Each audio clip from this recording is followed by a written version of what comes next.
Hello, and welcome to week 24 of our virtual reading series by Plaguespeare and Company, the virtual reading group of Shakespeare and Company here in Minnesota. This week, we will be reading The Merchant of Venice by William Shakespeare, and we're joined by some actor friends of ours from both the East and West Coasts, as well as from Germany. So that's really exciting. This is a story of love and conflict and money and compassion. So sit back, relax, and enjoy The Merchant of Venice.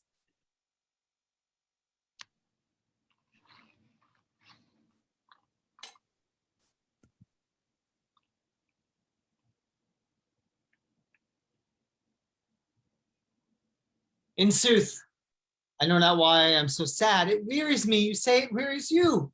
But how I caught it, found it, or came by it, what stuff 'tis made of, where of it is born, I am to learn. And such a want wit sadness makes of me that I have much ado to know myself. Your mind is tossing on the ocean, there where your argosies with portly sail like signors and rich burghers on the flood, or as it were the pageants of the sea, do overpeer the petty traffickers that courtesy to them, do them reverence, as they fly by them with their woven wings. Believe me, sir, had I such venture forth, the better part of my affections would be with my hopes abroad. I should be still, plucking the grass to know where sits the wind, piring in maps for ports and piers and roads, and every object that might make me fear misfortune to my ventures, out of doubt, would make me sad. My wind, cooling my broth, would blow me to an ague when I thought what harm a wind too great might do at sea. I should not see the sandy hourglass run, but I should think of shallows and of flats, and see my wealthy Andrew docked in sand, veiling her high top lower than her ribs to kiss her burial. Should I go to church and see the holy edifice of stone, and not bethink me straight of dangerous rocks, which touching but my gentle vessel's side would scatter all her spices on the stream, and robe the roaring waters with my silks, and in a word, but even now worth this, and now worth nothing? Shall I have the thought to think on this, and shall I lack the thought that such a thing bechanced would make me sad? But tell not me. I know Antonio is sad to think upon his merchandise. Believe me, no. I thank my fortune for it. My ventures are not in one bottom trusted, nor to one place. Nor is my whole estate upon the fortune of this present year. Therefore, my merchandise makes me not sad. Why then? You are in love. Fie. Oh, not in love neither. Well, then let us say you are sad because you are not merry. And 'twere as easy for you to laugh and leap and say you are merry because you are not sad. Now, by two-headed Janus, nature hath framed strange fellows in her time, some that will evermore peep through their eyes and laugh like parrots at a bagpiper, and other of such vinegar aspect that they'll not show their teeth in way of smile, though Nestor swear the jest be laughable. Here comes Bassanio, your most noble kinsman, Gratiano and Lorenzo. Fare ye well. We leave you now with better company. I would have stayed till I had made you merry, if worthier friends had not prevented me. Your worth is very dear in my regard. I take it your own business calls on you, and you embrace the occasion to depart. Good morrow, my good lords. Good signors both, when shall we laugh? Say when. You grow exceeding strange, must it be so? We'll make our leisures to attend on yours. My lord Bassanio, since you have found Antonio, we too will leave you, but at dinner time I pray you have in mind where we must meet. I will not fail you. You look not well, Signor Antonio. You have too much respect upon the world. They lose it that do bury it with much care. Believe me, You are marvelously changed. I hold the world, but is the world, Gratiano, a stage where every man must play a part, and mine, a sad one. Let me play the fool. With mirth and laughter let old wrinkles come, and let my liver rather heat with wine than my heart cool with mortifying groans. Why should a man whose blood is warm within sit like his grandsire cut in alabaster, sleep when he wakes, and creep into the jaundices by being peevish? I tell thee what, Antonio, I love thee, and 'tis my love that speaks. There are a sort of men whose visages do cream and mantle like a standing pond, and do a willful stillness entertain with purpose to be dressed in an opinion of wisdom, gravity, profound conceit, as who would say, I am Sir Oracle, and when I ope my lips, let no dog bark. My Antonio, I do know of these that therefore only are reputed wise for saying nothing, when I am very sure, if they should speak, would almost damn those ears which hearing them would call their brothers fools. I'll tell thee more of this another time, but fish not with this melancholy bait for this fool gudgeon, this opinion. Come, good Lorenzo, fare ye well a while. I'll end my exhortation after dinner. Well, we will leave you then till dinner time. I must be one of these same dumb wise men, for Gratiano never lets me speak. Well, keep me company but 2 years more. Thou shalt not know the sound of thy own tongue. Very well. I'll grow a talker for this gear. Thanks, Faith, for silence is only commendable in a neat's tongue, dried and a maid not vendible. It is that. Anything now. Gratiano speaks an infinite deal of nothing, more than any man in all Venice. His reasons are as 2 grains of wheat hid in 2 bushels of chaff. You shall seek all day, or you find them, and when you have them, they're not worth the search. Well, tell me now, what lady is the same to whom you swore a secret pilgrimage that you today promised to tell me of? It is not unknown to you, Antonio, how much I have disabled mine estate by something a more swelling port than my faint means would grant continuance. Nor do I now make moan to be abridged from such a noble rate, but my chief care is to come fairly off from the great debts wherein my time something too prodigal hath left me gogged. To you, Antonio, I owe the most in money and in love. And from your love, I have a warranty to unburden all my plots and purposes, how to get clear of all the debts I owe. I pray you, good Bassanio, let me know it. And if it stand as you owe yourself still do, within the eye of honor, be assured my purse, my person, my extremest means lie all unlocked to your occasions. In my school days, when I had lost one shaft, I shot his fellow of the self-same flight, the self-same way, with more advice to watch to find the other forth. And by adventuring both, I found both. I urged this childhood proof, because what follows is pure innocence. I owe you much. And like a willful youth, that which I owe is lost. But if you please to shoot another arrow that self-way which you did shoot the first, I do not doubt, as I will watch the aim, or to find both, or bring your later hazard back again, and thankfully rest at her first. You know me well, and herein spend but time to wind about my love with circumstance, and out of doubt you do me now more wrong in making question of my uttermost than if you had made waste of all I have. Then do but say to me what I should do, that in your knowledge may be me, that may in your knowledge may be me be done. And I am pressed unto it, therefore speak.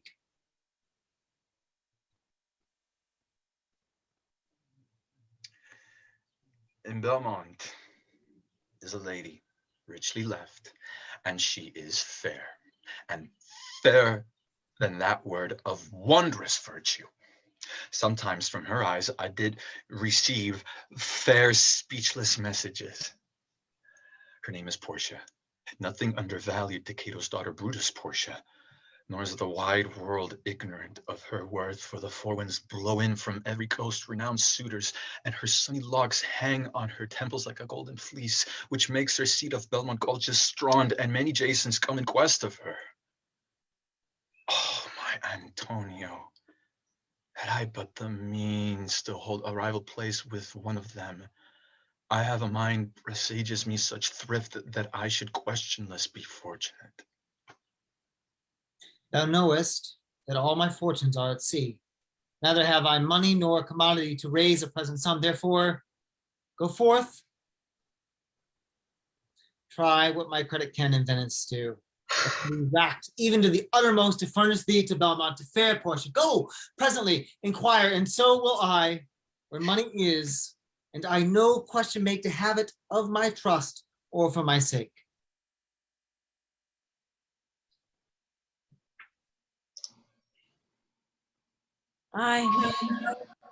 Nerissa, my little body is aweary of this great world. You would be, sweet madam, if your miseries were in the same abundance as your good fortunes are. Yet for aught I see, they are as sick that surfeit with too much as they that starve with nothing. It is no mean happiness, therefore, to be seated in the mean.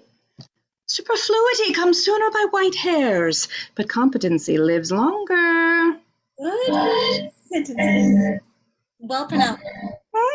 They would be better if well followed.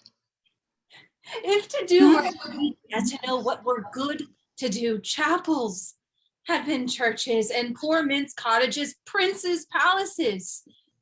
It is a good divine that follows his own instructions. I can easier teach 20 what were good to be done than to be one of the 20 to follow mine own teaching.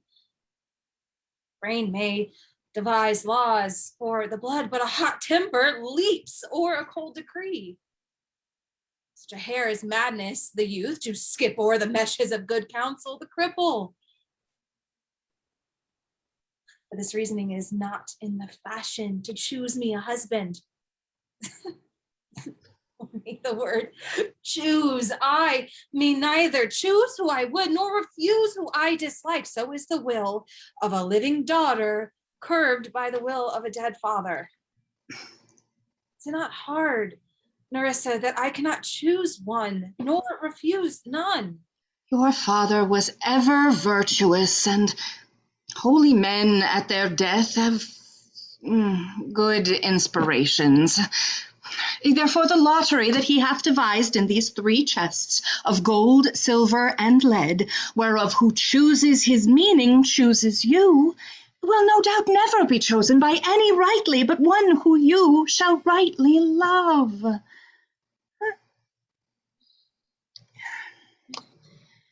Okay, but what warmth is there in your affection toward any of these princely suitors that are already come? Oh, I overname, and as thou namest them, I will describe them, and according to my description, level at my affection. First, there is the Neapolitan Prince. Aye, that's a cult indeed, for he doth talk nothing but talk of his horse. A great approbation to his own good parts that he can show him himself. I have much feared my lady his mother doth play false with a smith.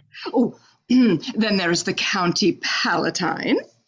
He doth nothing but frown, as who would say, and you will not have me. Choose. He hears merry tales and smiles not. I fear he will prove the weeping philosopher when he grows old, being so full of unmannerly sadness in his youth. I had rather be married to a death's head with a bone in his mouth than to either of these. God defend me from these 2. How say You, Monsieur Le Bon.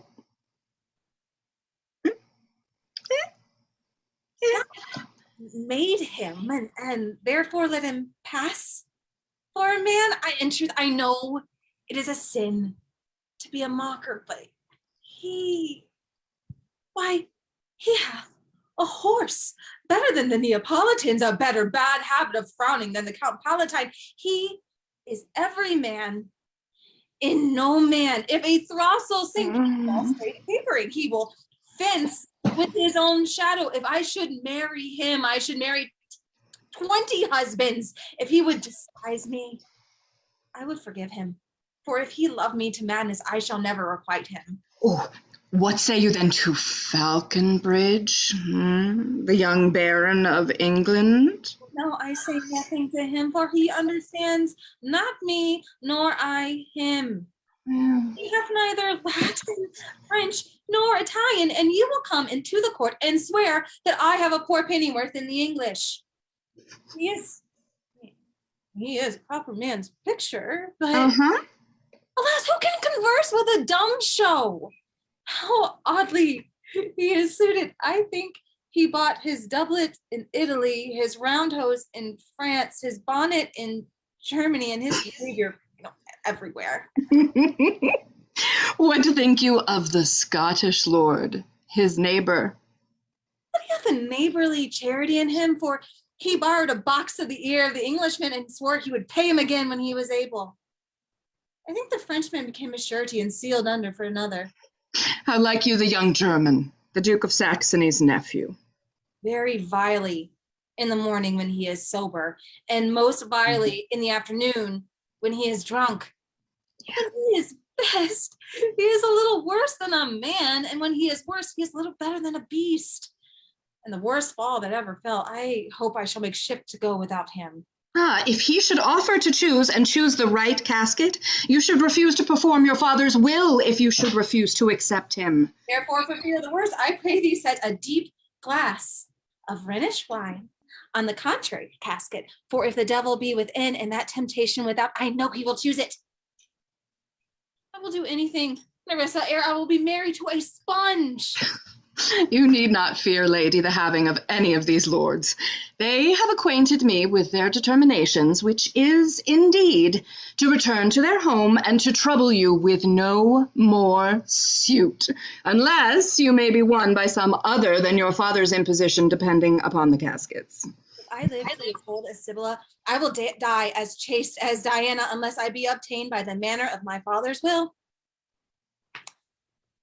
I am glad this parcel of wooers are so reasonable, for there is not one among them, but I dote on his very absence, and I pray God grant them a fair departure. What? Do you not remember, lady, in your father's time, a Venetian, a scholar and a soldier that came hither in company of the Marquis de Montferrat? Yes. Yes. Bassanio, as I think so. True, madam. He, of all the men that ever my foolish eyes looked upon, was the best deserving of a fair lady. I remember him. I remember him worthy of thy praise. Mm-hmm. How now? What news? The four strangers seek for you, madam, to take their leave, and there is a forerunner come from a fifth, the Prince of Morocco, who brings word the prince's master will be here tonight. If I could bid the fifth welcome with so good a heart as I can bid the other four farewell, I shall be glad of his approach. If you have the condition of a saint and the complexion of a devil, I had rather he should shrive me than wive me. Come, Nerissa. Sara, go before while we shut the gate upon one wooer. Another one knocks at the door.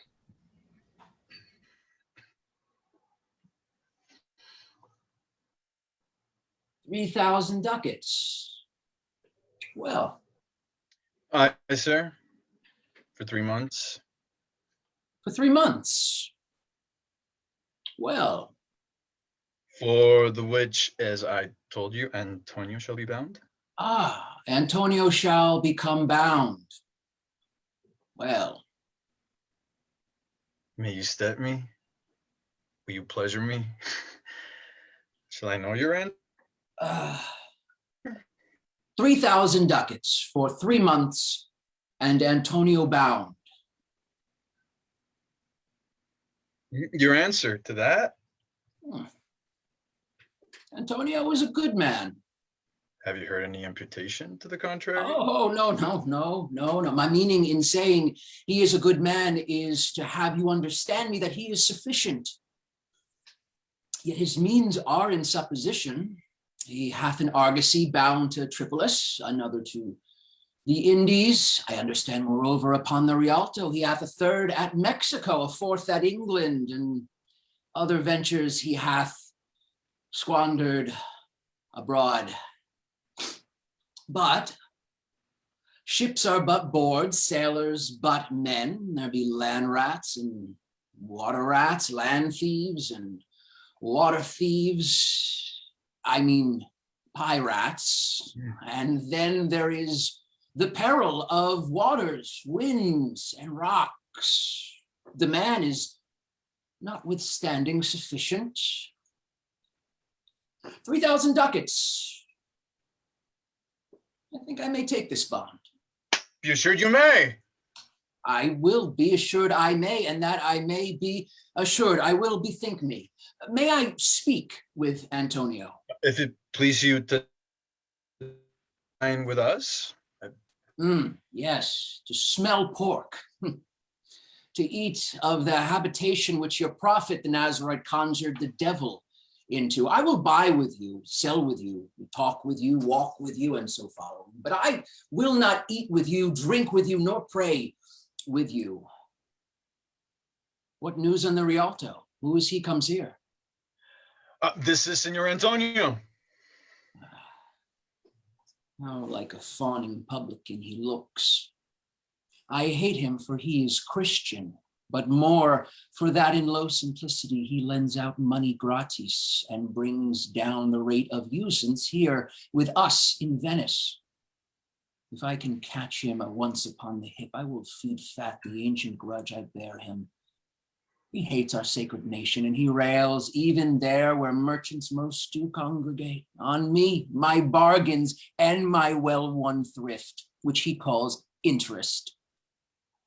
Cursed be my tribe if I forgive him. Shylock, do you hear? I am debating of my present store, and by the near guess of my memory, I cannot instantly raise up the gross of full 3,000 ducats. What of that? Tubal, a wealthy Hebrew of my tribe, will furnish me. But soft, how many months do you desire? Rest you fair, good signor. Your worship was the last man in our mouths. Shylock. Albeit I neither lend nor borrow by taking, nor by giving of excess, yet to supply the ripe wants of my friend, I'll break a custom. Is he yet possessed? How much he would? 3,000 ducats. 3 months. I had forgot. 3 months. You told me so. Well then, your bond. And let me see. But hear you. Methoughts you said you neither lend nor borrow upon advantage. I do never use it. When Jacob grazed his uncle Laban's sheep, this Jacob from our holy Abram was, as his wise mother wrought in his behalf, the third possessor. He was the third. What of him? Did he take interest? No, not take interest, not as you would say, directly interest. Mark what Jacob did. When Laban and himself were compromised, that all the eanlings which were streaked and pied should fall as Jacob's hire, the ewes being rank, in the end of autumn turned to the rams. And when the work of generation was between these woolly breeders in the act, The skillful shepherd pilled me certain wants, and in doing of the deed of kind, he stuck them up before the fulsome ewes, who then conceiving did in eaning time fall party-colored lambs, and those were Jacob's. This was a way to thrive, and he was blessed, and thrift is blessing if men steal it not. This was a venture, sir, that Jacob served for, and a thing not in his power to bring to pass, but swayed and fastened by the hand of heaven was this inserted to make interest good. Or is your gold and silver ewes and rams? I cannot tell. I make it breed as fast. But note me, Signor. Mark you this, Bassanio, the devil can cite scripture for his purpose. An evil soul producing holy witness is like a villain with a smiling cheek, a goodly apple rotten at the heart. Oh, what a goodly outside falsehood hath. 3,000 ducats, 'tis a good round sum. 3 months from 12, and let me see the rates. Well, Shylock, shall we be beholden to you?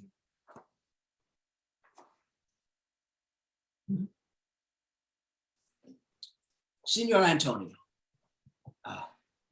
many a time and oft in the Rialto, you have rated me about my monies and my usances. Still, I have borne it with a patient shrug, for sufferance is a badge of all our tribe. You called me misbeliever, cutthroat dog, and spit upon my Jewish gabardine, and for all use of that which is mine own. Well, then, it now appears you need my help. Go to, then, you come to me and you say, Shylock, we would have monies, you say so. You that did void your room upon my beard and foot me as you spurn a stranger cur over your threshold. Monies is your suit. What should I say to you? Should I not say, hath a dog money? Is it possible a cur can lend 3,000 ducats?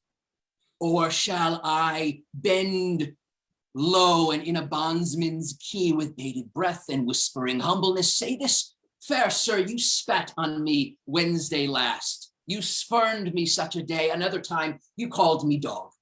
And for these courtesies, I'll lend you thus much monies. I am as like to call thee so again, to spit on thee again, to spurn thee too. If thou wilt lend this money, lend it not as to thy friends, for when did friendship take a breed for barren metal of his friend?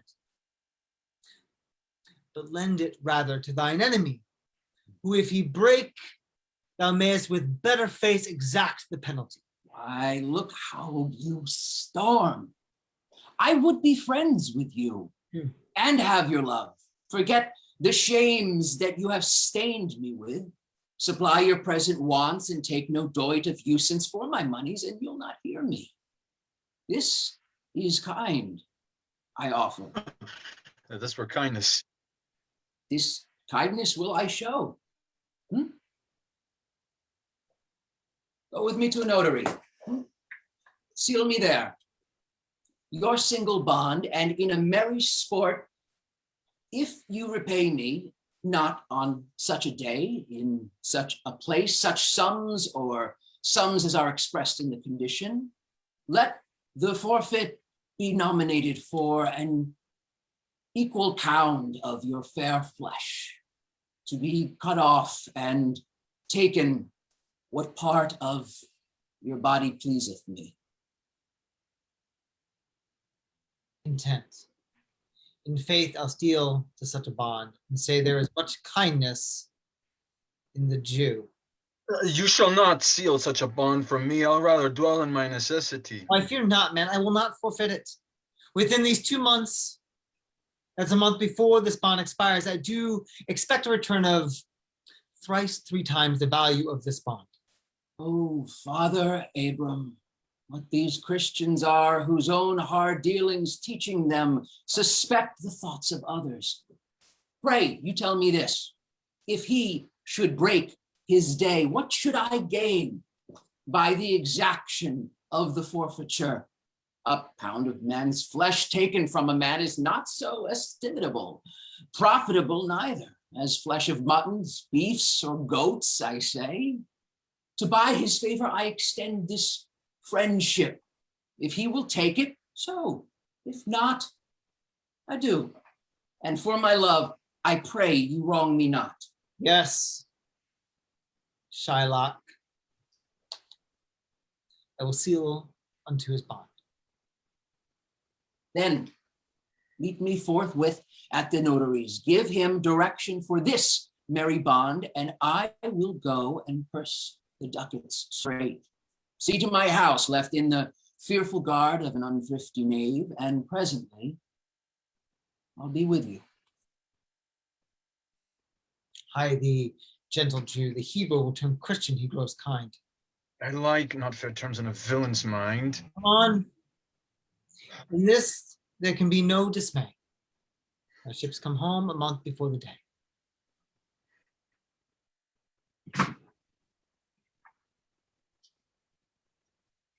Dislike me not for my complexion, the shadow livery of the burnished sun, to whom I am a neighbor and near bred. Bring me the fairest creature northward born, where Phoebus' fire scarce thaws at the icicles, and let us make incision for your love. To prove whose blood is reddest, his or mine, I tell thee, lady, this aspect of mine. Hath feared the valiant, by my love I swear, the best regarded virgins of our clime. I have loved it too. I would not change this hue, except to steal your thoughts, my gentle queen. In terms of choice, I am not solely led by nice directions of a maiden's eyes. Besides, the lottery of my destiny bars me the right of voluntary choosing. But if my father had not scanted me and hedged me by his wit to yield myself his wife, who wins me by that means, I told you, yourself, renowned prince, then stood as fair as any comer I have looked on yet for my affection. Even for that I thank you. Therefore I pray you lead me to the caskets, to try my fortune. By this scimitar that slew the Sophian prince, Persian prince, that won 3 fields of Sultan Suleiman, I would overstare the sternest eyes that look, outbrave the heart most daring on the earth, pluck the young suckling cubs from the she-bear, yea, mock the lion when it roars for prey, to win thee, lady. But alas the while, if Hercules and leeches play at dice, which is the better man, the great throw may turn by fortune from the weaker hand.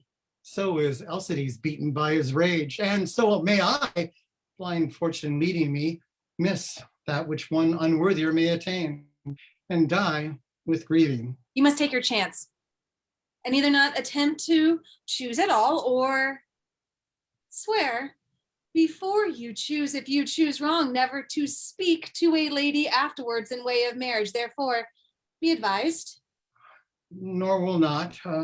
Come, bring me on to my chance. Oh, first forward to the temple. After dinner, your hazard shall be made. Good fortune then, to make me blessed or cursed among men.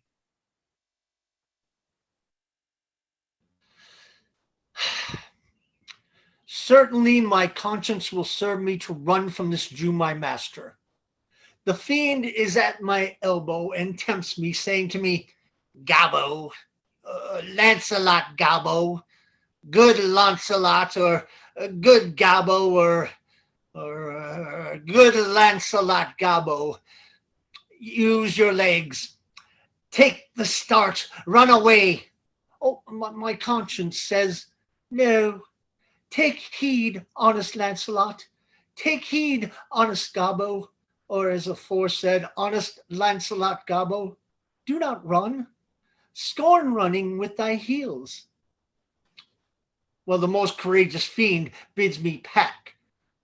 Fie, says the fiend. Away, says the fiend. For the heavens rouse up a brave mind, says the fiend, and run.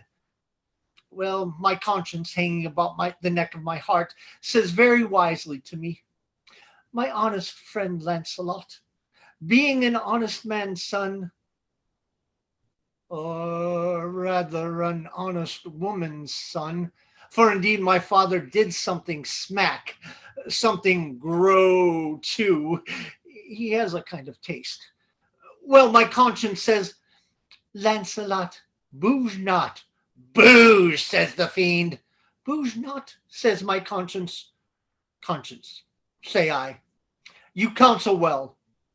Fiend, say I, you counsel well. To be ruled by my conscience, I should stay with the Jew, my master, who, God bless the mark, is a kind of devil. And to run away from the Jew, I should be ruled by the fiend, whose saving irreverence is the devil himself. Certainly, the Jew is a very devil incarnation, and in my conscience is but a kind of hard conscience to offer counsel for me to stay with the Jew. The fiend gives the more friendly counsel. I will run, fiend. My heels are at your commandment. I will run. Master, young man, I pray you, which is the way to Master Jews? Oh, heavens. This is my true begotten father, who being more than sand blind, high gravel blind, knows me not. I will try confusions with him. Master, young gentleman, I pray you, which is the way to Master Jews? Turn on your right hand at the next turning, but at the next turning of all, on your left, marry at the very next turning, turn at no hand, but turn down indirectly to the Jew's house. Begod, Santis, 'twill be a hard way to hit. Can you tell me whether one Lancelot that dwell with him or no? Talk you of young Master Lancelot? Mark me now. Now will I raise the waters. Talk you of young Master Lancelot? No, master, sir, but a poor man's son. His father, though I say it, is an honest, exceeding poor man, and God be thanked, well to live. Well, let his father be what he will, and we talk of young Master Lancelot. Your worship's friend and Lancelot, sir. But I pray you, ergo, old man, ergo, I beseech you, talk you of young Master Lancelot. Of Lancelot, and it please your mastership. Ergo, Master Lancelot. Talk not of Master Lancelot, father, for the young gentleman, according to fates and destinies and such odd sayings, the sisters three and such branches of learning is indeed deceased. Or, as you would in plain terms, gone to heaven. Mary, God forbid. The boy was the very staff of my age, my very prop. Do I look like a cudgel or a hovel post, a staff or a prop? Do you know me, father? Alack the day, I know you not, young gentleman, but I pray you tell me, is my boy, God rest his soul, alive or dead? Do you not know me, father? Alack, sir, I am sand blind, I know you not.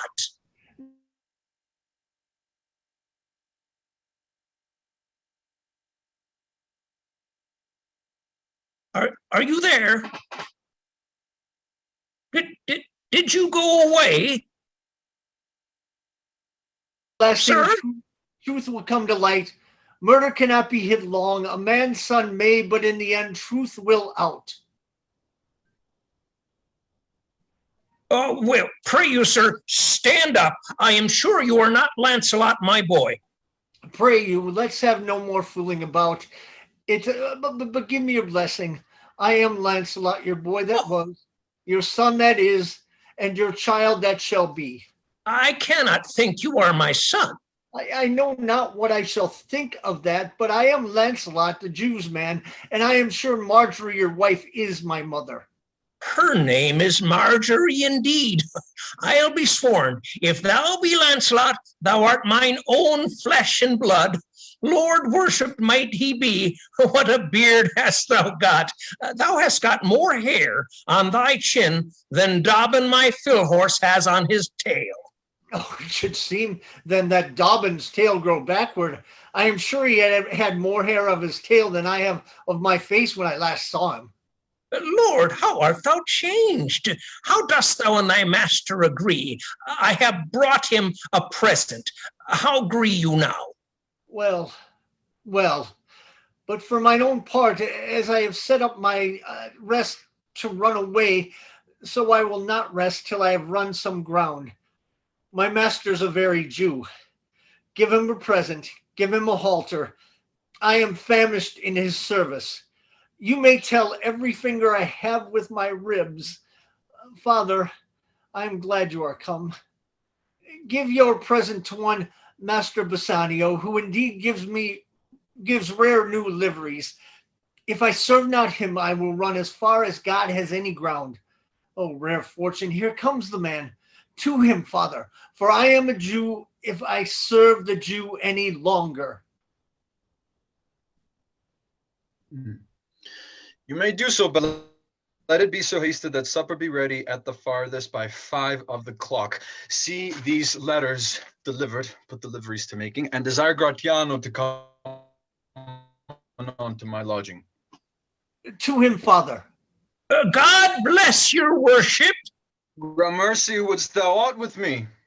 Here's my son, sir, a poor boy. No, not a poor boy, sir, but a rich Jew's man. That would, sir, as my father shall specify. He hath a great infection, sir, as one would say, to serve. Indeed, the short and long is, I serve the Jew and have the desire as my father shall specify. His master and he, saving your worship's reverence, are scarce cater cousins. To be brief, the very truth is that the Jew, having done me wrong, doth cause me, as my father being, I hope, an old man, shall justify unto you, fruitify. Oh, I have here a dish of doves that I would bestow upon your worship, and my suit is... In very brief, the suit is impertinence myself, as your worship shall know by this honest old man, and the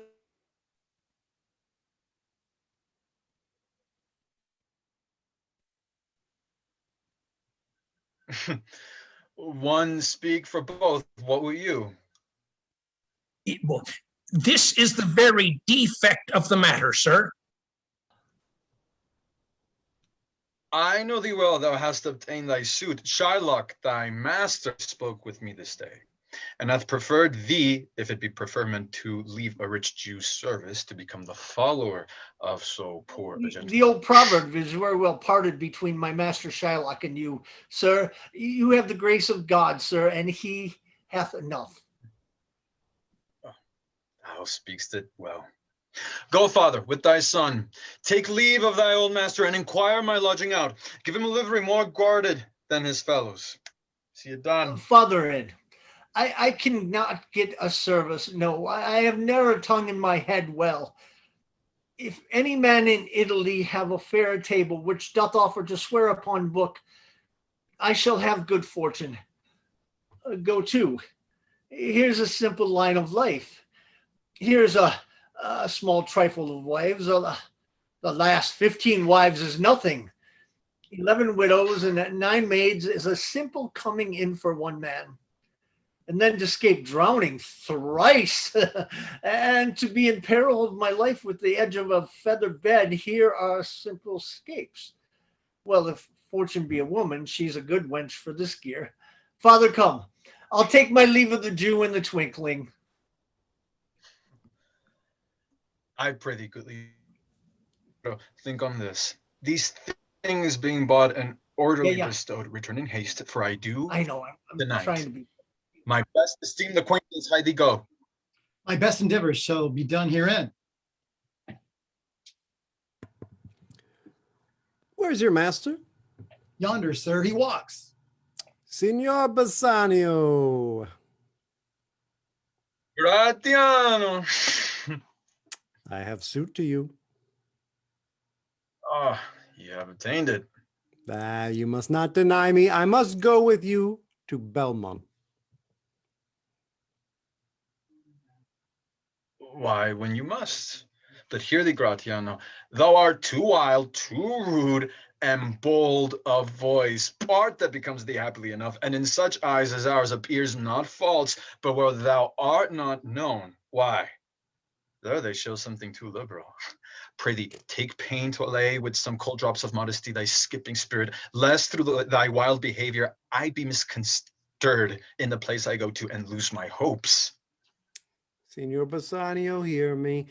If I do not put on a sober habit, talk with respect, and swear, but now and then, wear prayer books in my pocket, look demurely, nay, more, while grace is saying, hood mine eyes, thus with my hat, and sigh and say, Amen. Use all the observance of civility, like one well studied in a sad ostent to please his grandam. Never trust me more. Well, we shall see your bearing. Nay, but I bar tonight. You shall not gauge me by what we do tonight. No, that were pity. I would entreat you rather to put on your boldest suit of mirth, for we have friends that purpose merriment. But fare you well. I have some business. And I must to Lorenzo and the rest, but we will visit you at supper time.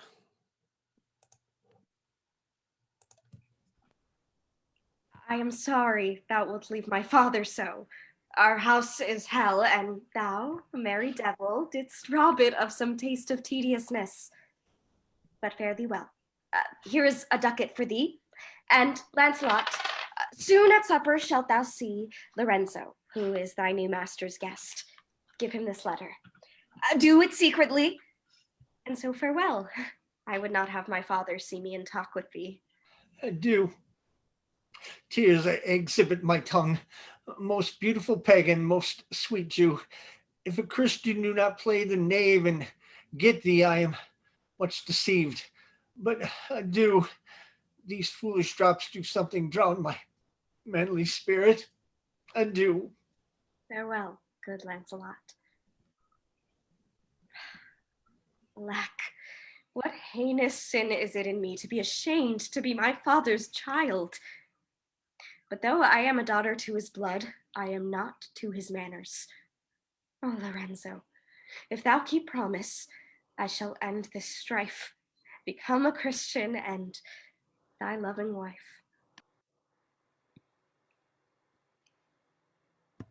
Nay, we will slink away in supper time, disguise us at my lodging, and return all in an hour.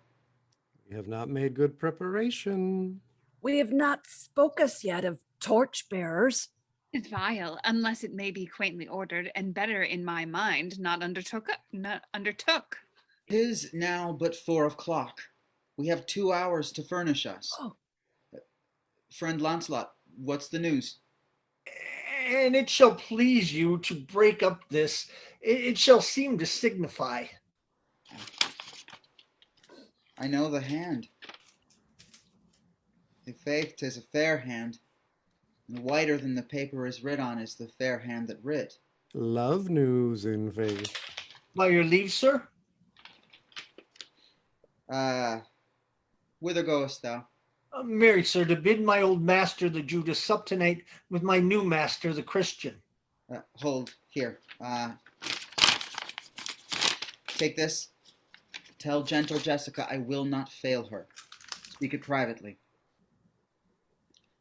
Go, gentlemen. Will you prepare you for this mask tonight?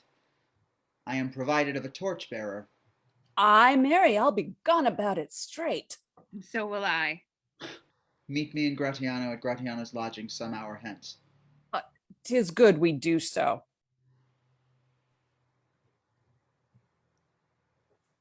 Was not that letter from fair Jessica? I must needs tell thee all. Hmm? She hath directed how I shall take her from her father's house, what gold and jewels she is furnished with, what pages' suit she hath in readiness.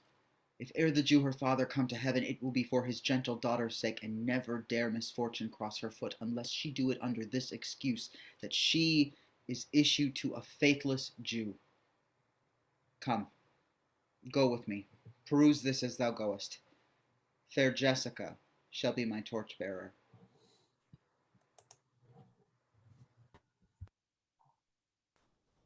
Well, thou shalt see, thy eyes shall be thy judge, the difference of old Shylock and Bassanio. What, Jessica? Thou shalt not gormandize as thou hast done with me. What? Jessica! And sleep and snore and rend apparel out. Why, Jessica, I say. Why, Jessica? Who bids thee call? I do not bid thee call. Your worship was wont to tell me I could do nothing without bidding. Call you? What is your will? I am bid forth to supper, Jessica. There are my keys. But wherefore should I go? I am not bid for love. They flatter me. But yet I'll go in hate to feed upon the prodigal Christian. Jessica, my girl, look to my house. I am right loath to go. There is some ill brewing towards my rest, for I did dream of money bags tonight. I beseech you, sir, go. My young master doth expect your approach. So do I his. And they have conspired together. I will not say you shall see a mask, but if you do, then it was not for nothing that my nose fell a-bleeding on Black Monday, last at 6 o'clock in the morning, falling out that year on Ash Wednesday was 4 year in the afternoon. What are these masks? Hear you me, Jessica. Lock up my doors, and when you hear the drum and the vile squeaking of the wry-necked fife, clamor not you up to the casements then, nor thrust your head into the public street to gaze on Christian fools with varnished faces. But stop my house's ears, I mean my casements. Let not the sound of shallow foppery enter my sober house. By Jacob's staff, I swear, I have no mind of feasting forth tonight. But I will go. Go you before me, Sara. Say I will come. I will go before, sir. Mistress, look out at window for all this. There will come a Christian by, will be worth a Jewess eye. What says that fool of Hagar's offspring, huh? His words were, farewell, mistress, nothing else. This Patch is kind enough, but a huge feeder, snail slow in profit. He sleeps by day more than the wildcat. Drones hive not with me, therefore I part with him, and part with him to one that would have him help to waste his borrowed purse. Well, Jessica, go in. Perhaps I will return immediately. Do as I bid you. Shut doors after you. Fast bind, fast find. Proverb never stale in thrifty mind. Farewell. And if my fortune be not crossed, I have a father, you a daughter lost.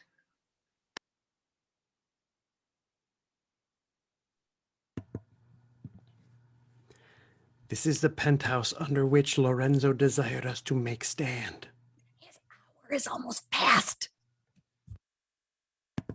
And it is marvel he outdwells his hour, for lovers ever run before the clock. Oh, 10 times faster Venus pigeons fly to seal love's bonds new made than they are wont to keep obliged faith unforfeited.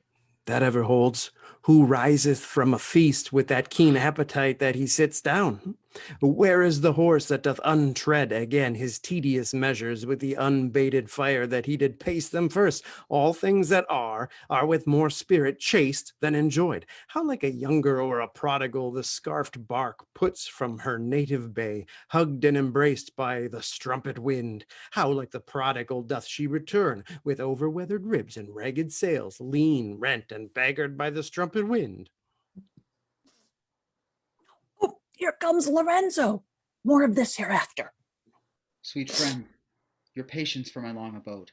Not I, but my affairs have made you wait.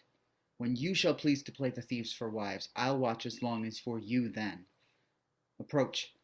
Here dwells my father Jew. Ho! Who's within? Who are you? Tell me for more certainty, albeit I'll swear that I do know your tongue. Lorenzo, and thy love. Lorenzo, certain, and my love indeed, for who love I so much.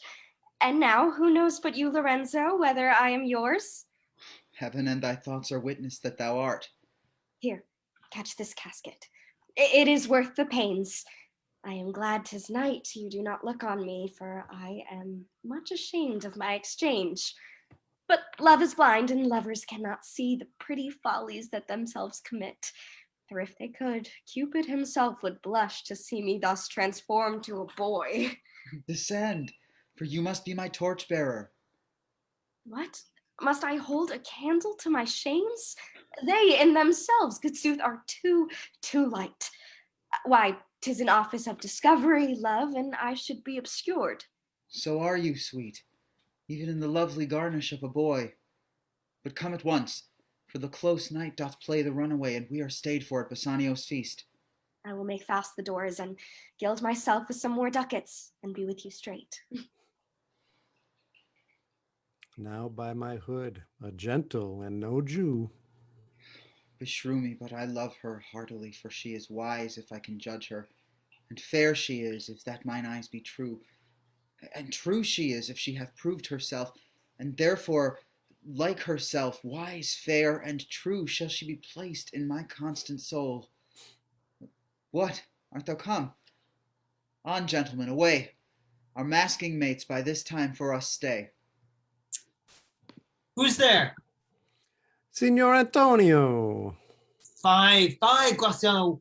Where are all the rest? 'Tis 9 o'clock. Our friends all stay for you. No mass tonight. The wind is come about. Bassanio presently will go aboard. I have sent 20 out to seek for you. I am glad on't. I desire no more delight than to be under sail and gone tonight. Go, draw the curtains and discover the several caskets to this noble prince. Now make your choice. First, of gold, who this inscription bears, who chooseth me shall gain what many men desire. The second, silver, which this promise carries, who chooseth me shall get as much as he deserves.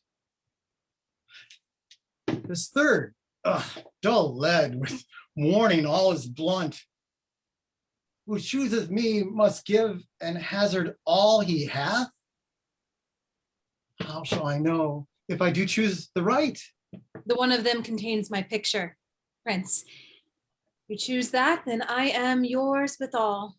Oh, some god direct my judgment. Oh, let me see. I will survey the inscriptions back again. What says this leaden casket? Who chooseth me must give and hazard all he hath. Must give for what? For lead? Hazard for lead? This casket threatens. Men that hazard all do it for hope of fair advantages. A golden mine stoops not to show dross. Well then, nor give nor hazard aught for lead.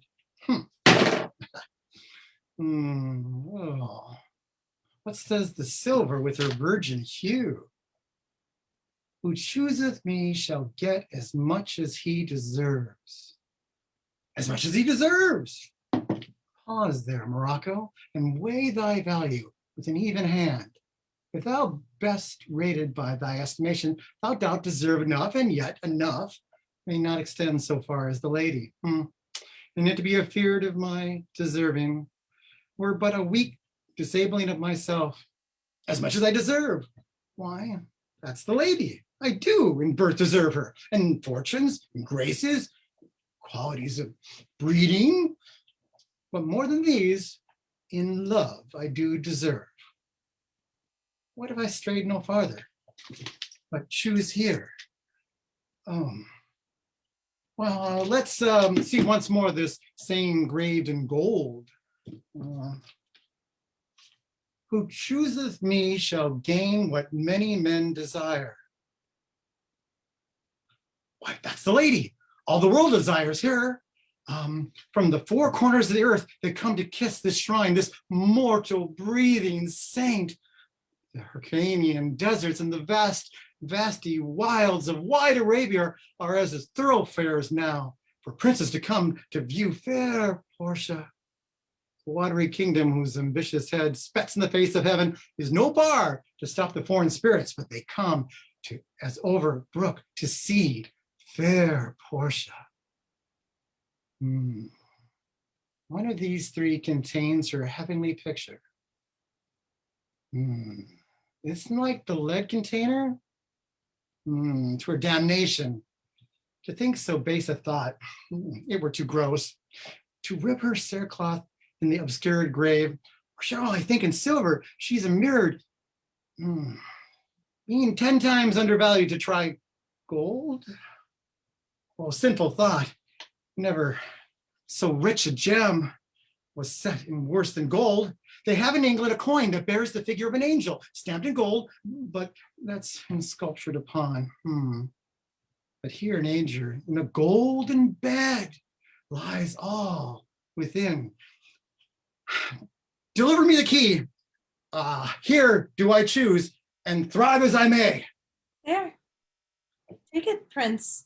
And if my form lie there, then I am yours. Oh, hell. What have we here? Oh, a carrion death, within whose empty eye there is a written scroll. I'll read the writing.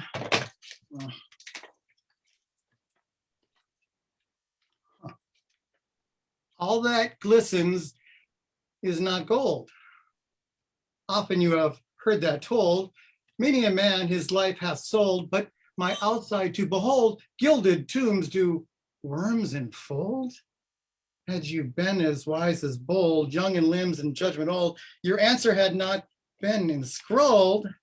Fare you well. Oh, your suit is cold, cold indeed, and labor lost. Oh, then farewell heat and welcome frost.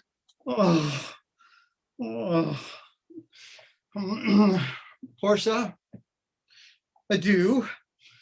I have too grieved a heart to take a tedious leave. Thus losers part. A gentle riddance. Draw the curtains, go. All of his complexion, choose me so.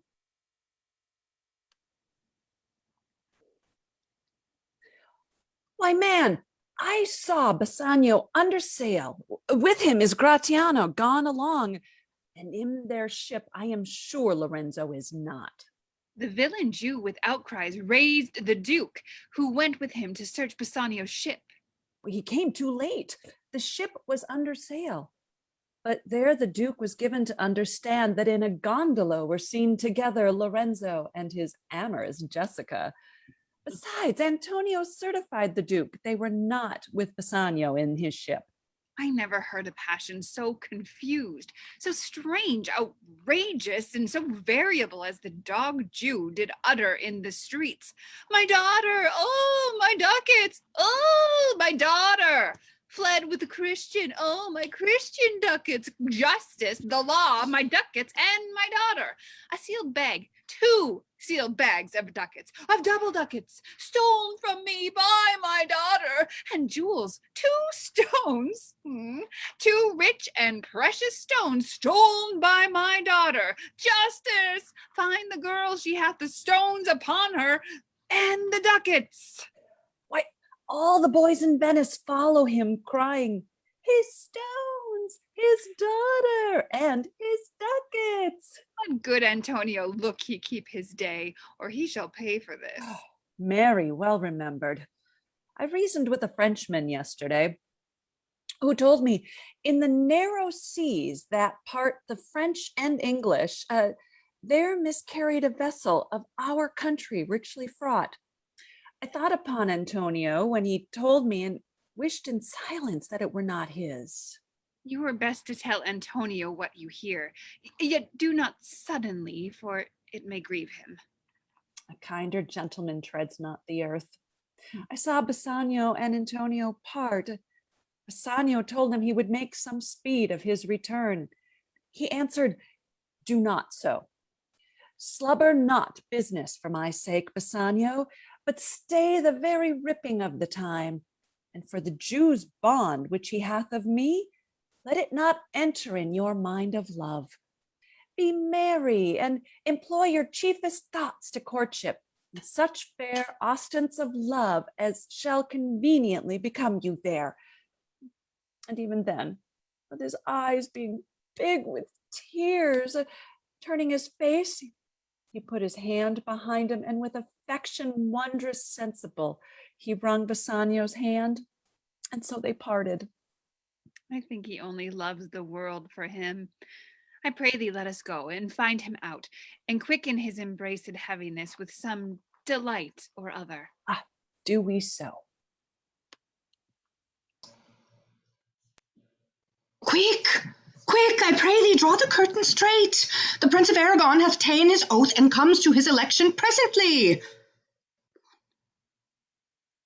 Behold, there's the caskets, noble prince. If you choose that wherein I am contained, straight shall our nuptial rites be solemnized. But if you fail without more speech, my lord, you must be gone from hence immediately. I am enjoined by oath to observe 3 things. First, never to unfold to anyone which casket 'twas I chose. Next, if I fail of the right casket, never in my life to woo a maiden way of marriage. Lastly, if I do fail in fortune of my choice, immediately to leave you and be gone. To these injunctions, everyone doth swear that comes to hazard for my worthless self. And so have I addressed me.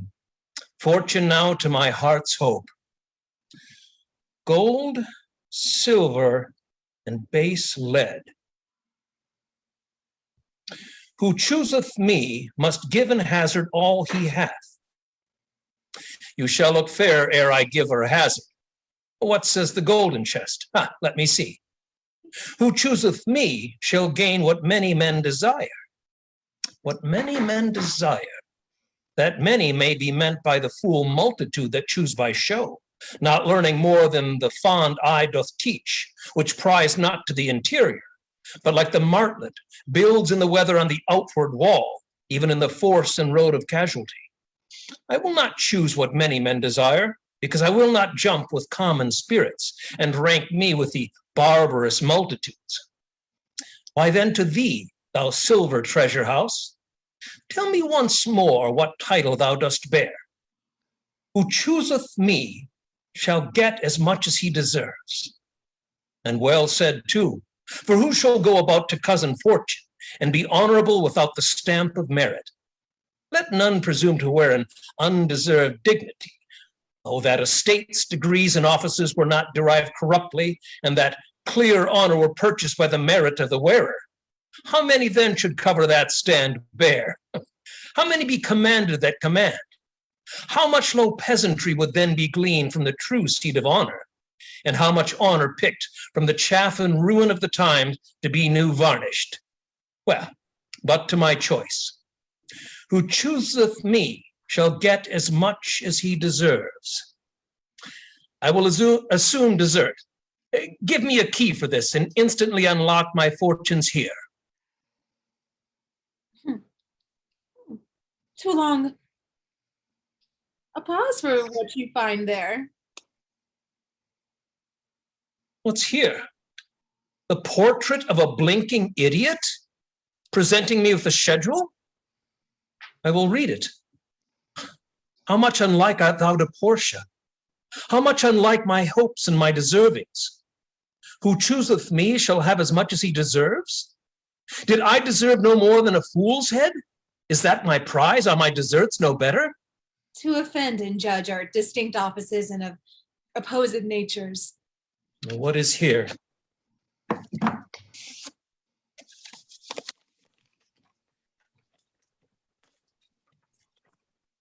The fire 7 times tried this, 7 times tried that judgment is.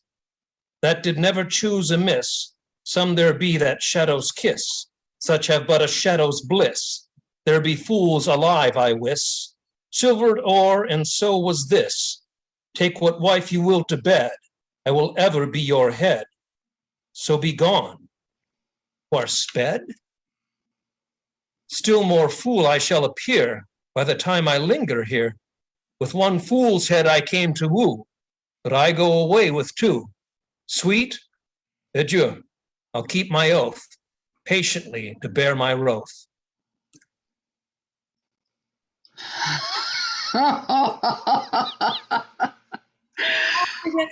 Look, the candle singe the moth. How these deliberate fools, when they do choose, they have the wisdom by their wit.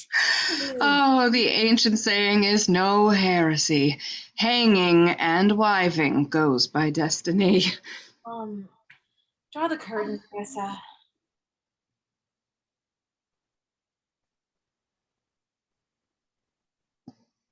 Where is my lady? Oh, here. What would my lord? Madam, there is alighted at your gate a young Venetian, one that comes before to signify the approaching of his lord, from whom he bringeth sensible regrets, to wit, besides commends and courteous breath, gifts of rich value. Yet I have not seen so likely an ambassador of love. A day in spring never came so sweet, to show how costly summer was at hand, as this forespur comes before his lord. No more. I pray thee, I am half afeard thou wilt say anon he is some kin to thee. Thou spend such high day wit in praising him. Come, come, Nerissa, for I long to see quick Cupid's post that comes so mannerly. Bassanio, Lord love, if thy will it be.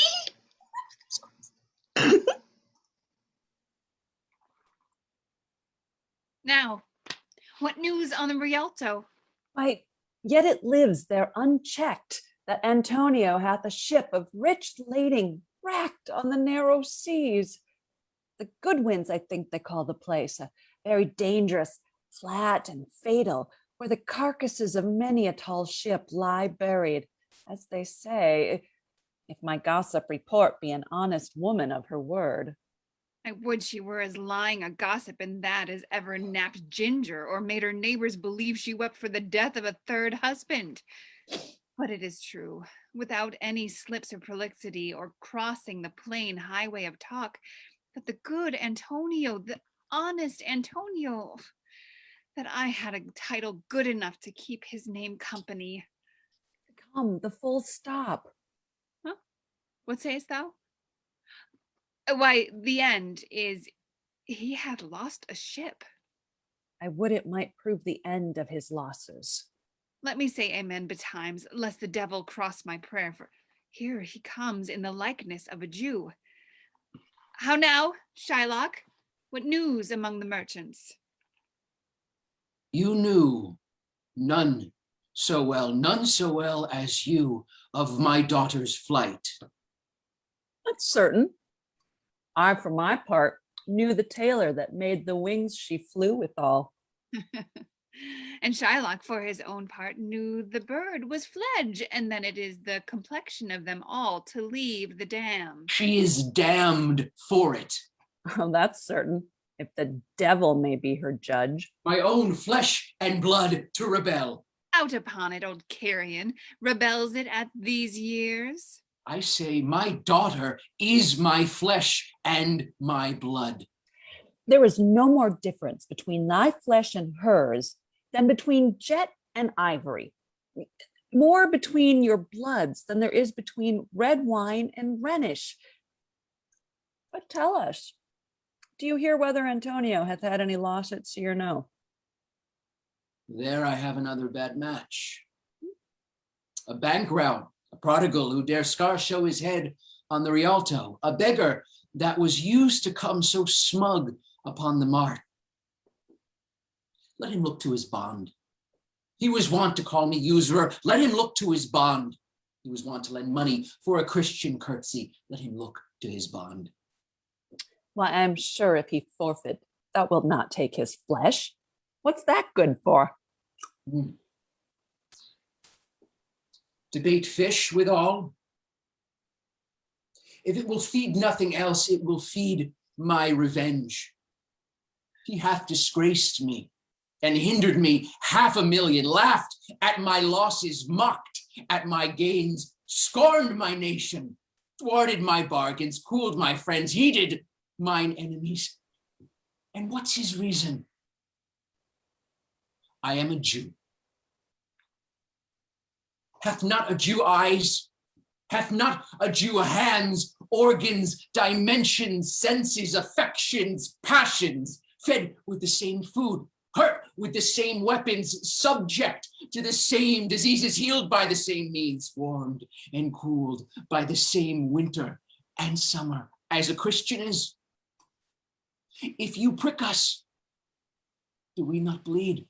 And if you tickle us, do we not laugh? If you poison us, do we not die? And if you wrong us, shall we not revenge?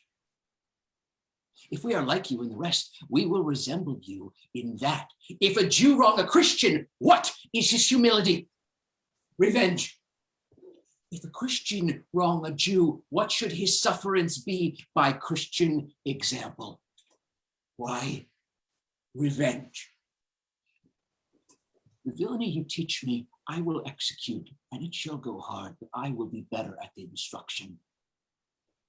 Gentlemen, my master Antonio is at his house and desires to speak with you both.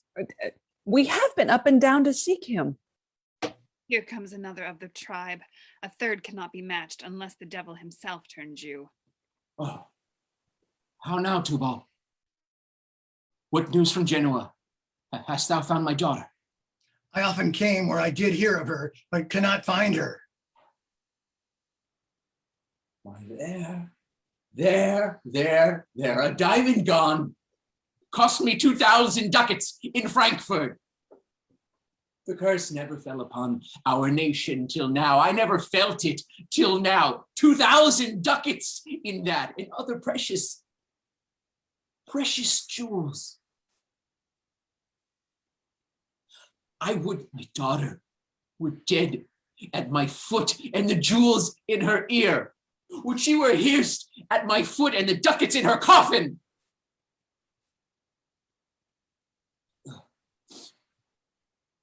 No news of them? Why so? And I know not what's spent in the search. Why, thou loss upon loss. The thief gone with so much, and so much to find the thief. No satisfaction, no revenge, nor no ill luck stirring, but with lights on my shoulders. No sighs, but I'm a breathing. No tears, but I'm a shedding. Yes, other men have ill luck too. Antonio, as I heard in Genoa. What? Ill luck? Ill luck? Hath an argosy cast away, coming from Tripolis. Oh, thank God. Oh, I thank God. Is it true? Is it true? I spoke with some of his sailors and escaped the wreck. Oh, thank thee. Good Tubal, good news. Good news, ha! Oh, heard in Genoa. Your daughter spent in Genoa, as I heard, one night 80 ducats. Oh, thou stickest a dagger in me. Shall never see my gold again. 80 ducats at a sitting, 80 ducats. There came diverse of Antonio's creditors in my company to Venice that swear he cannot choose but break. I am very glad of it. And I'll plague him. I'll torture him. I am glad of it. One of them showed me a ring that he had of your daughter for a monkey. Oh. Out upon her. Thou torturest me, Tubal. It was my turkis. I had it of Leia when I was a bachelor. I would have not given it for a wilderness of monkeys. Oh, but Antonio is certainly undone. Nay, it's true. That's very true. Go, Tubal, feed me an officer. You bespeak him a fortnight before. I will have the heart of him if he forfeit. For were he out of Venice, I can make what merchandise I will. Go, Tubal, and meet me at our synagogue. Go, good Tubal, at our synagogue, Tubal.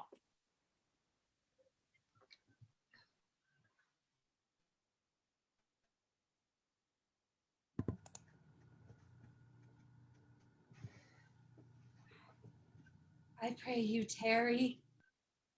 Pause a day or two before you hazard, for in choosing wrong, I lose your company. Therefore, forbear a while. There's something tells me, but is not love. I would not lose you, and you know yourself, hate counsels not in such equality. But lest you should not understand me well, and yet a maiden hath no tongue, but thought I would detain you here some month or two before you venture from me. I could teach you how to choose right, but then I am forsworn, so will I never be, so you may miss me. But if you do, you'll make me wish a sin that I had been forsworn. Sure, your eyes, they have o'erlooked me and divided me.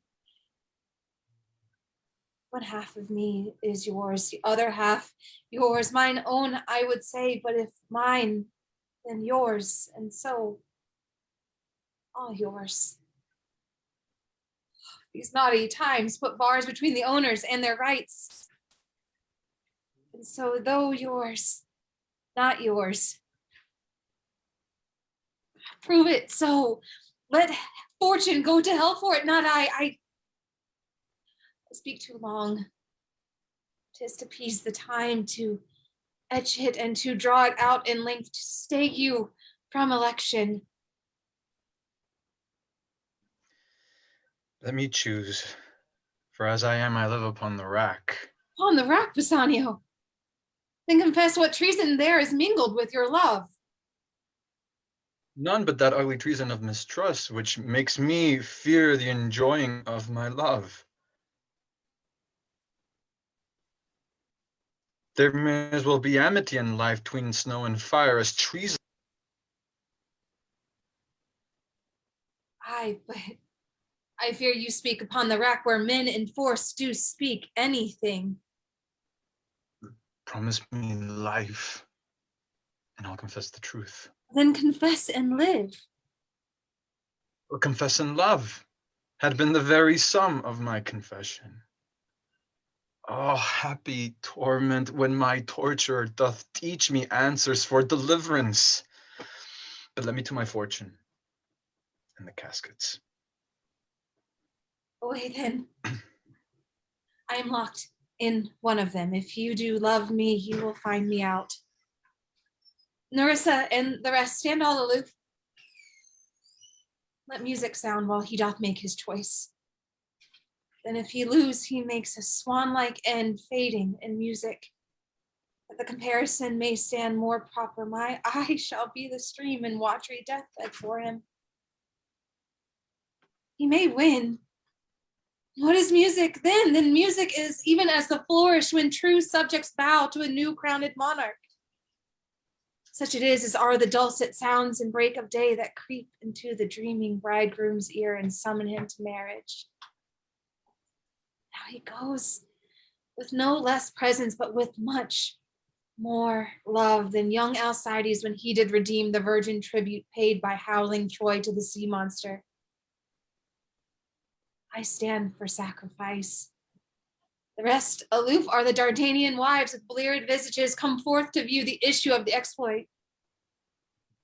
Go, Hercules. Live thou, I live. With much, much more dismay I view the fight than thou makest the fray.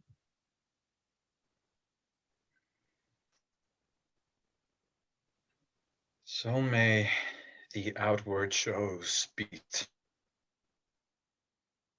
themselves. In law, what plea so tainted and corrupt, but being seasoned with a gracious voice, obscures the show of evil in religion What damned error but some sober brow will bless it and approve it with a text, hiding the grossness with fair ornament. There is no so simple, but assumes some mark of virtue on his outward parts.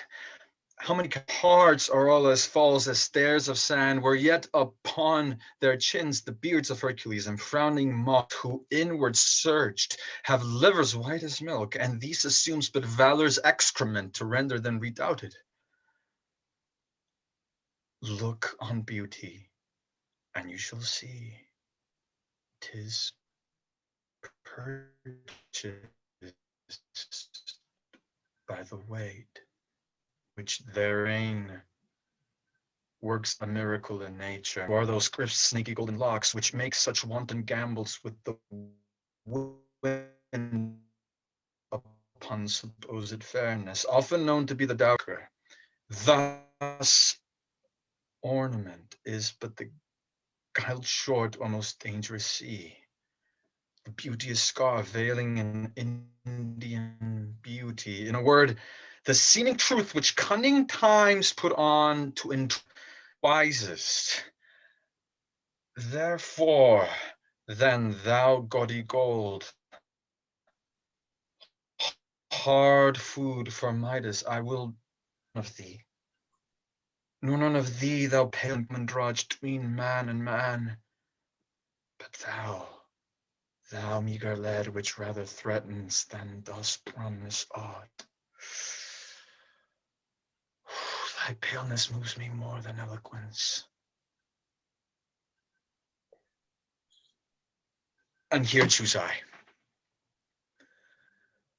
Joy be the consequence. All other passions fleet to air as doubtful thoughts, and rash embrace despair, and shuddering fear, and green-eyed jealousy. Be moderate, allay thy ecstasy, and measure, rein thy joy, scant this excess. Feel too much thy blessing, make it less, for fear I surfeit.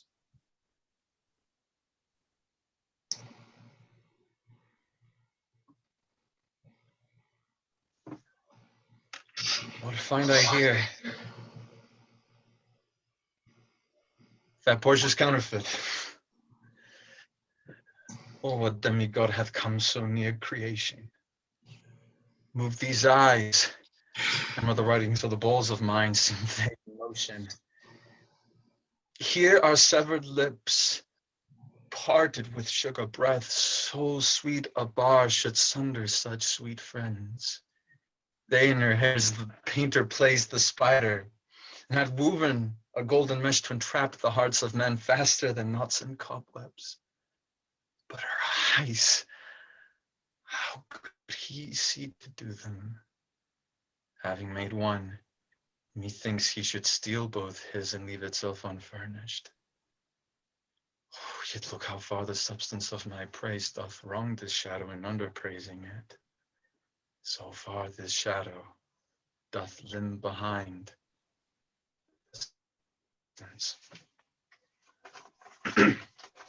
Here's the scroll, the continent and summary of my fortune. You that chose not by the view, chance is fair and chooses true. Since this fortune falls to you, be content and seek no new. If you be well pleased with this and hold your fortune for your bliss, turn you where your lady is and claim here with a loving kiss.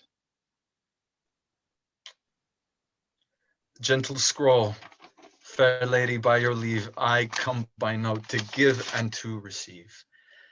Like one of two contending in a prize that thinks he hath done well in people's eyes, hearing the applause and universal shout, giddying spirit, still gazing in a doubt whether those peals of praise be his or no, so thrice, fair lady, stand I even so, as doubtful whether what I see be true, until confirmed, signed, ratified by you. You see, Lord Bassanio, where I stand, such as I am. Though for myself alone, I would not be ambitious in my wish to wish myself much better. Yet for you, I would be troubled 20 times, myself 1,000, times more fair, 10,000 times more rich, that only to stand high your account, I might in virtues, beauties, livings, friends exceed account.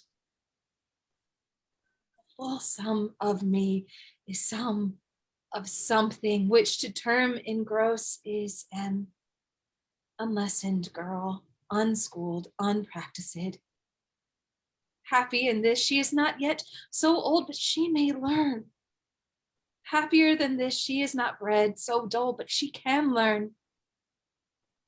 Happiest of all is that her gentle spirit commits itself to yours to be directed as from her lord, her governor, her king.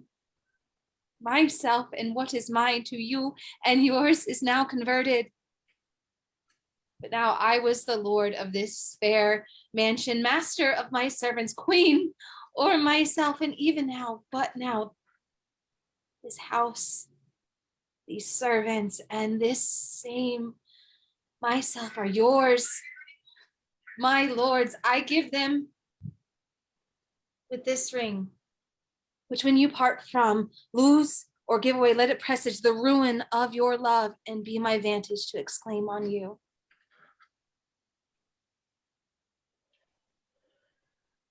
Madam, you have bereft me of all words. Only my blood speaks to you in my veins, and there is such confusion in my powers as after some oration fairly spoke by a beloved prince, where doth appear among the buzzing pleased multitude, where every something being blent together turns to a while of nothing, save of joy expressed and not expressed. But when this ring parts from this finger,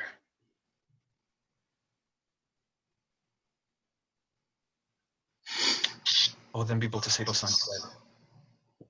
My lord and lady, it is now our time that have stood by and seen our wishes prosper to cry good joy. Good joy, my lord and lady. My Lord Bassanio and my gentle lady, I wish you all the joy that you can wish, for I am sure you can wish none from me. And when your honors mean to solemnize the bargains of your faith, I do beseech you, even at that time, I may be married too.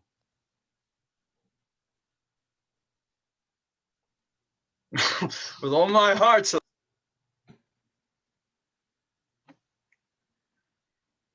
I thank your lordship, you have got me one. My eyes, my lord, can look as swift as yours. You saw the mistress, I beheld the maid. You loved, I loved. For intermission no more pertains to me, my lord, than you. Your fortune stood upon the caskets there, and so did mine too, as the matter falls. For wooing here until I sweat again, and swearing till my very roof was dry with oaths of love, at last, if promise last, I got a promise of this fair one here, to have her love, provided that your fortune achieved her mistress. Is this true, Nerissa? Madam, it is, so you stand pleased with all.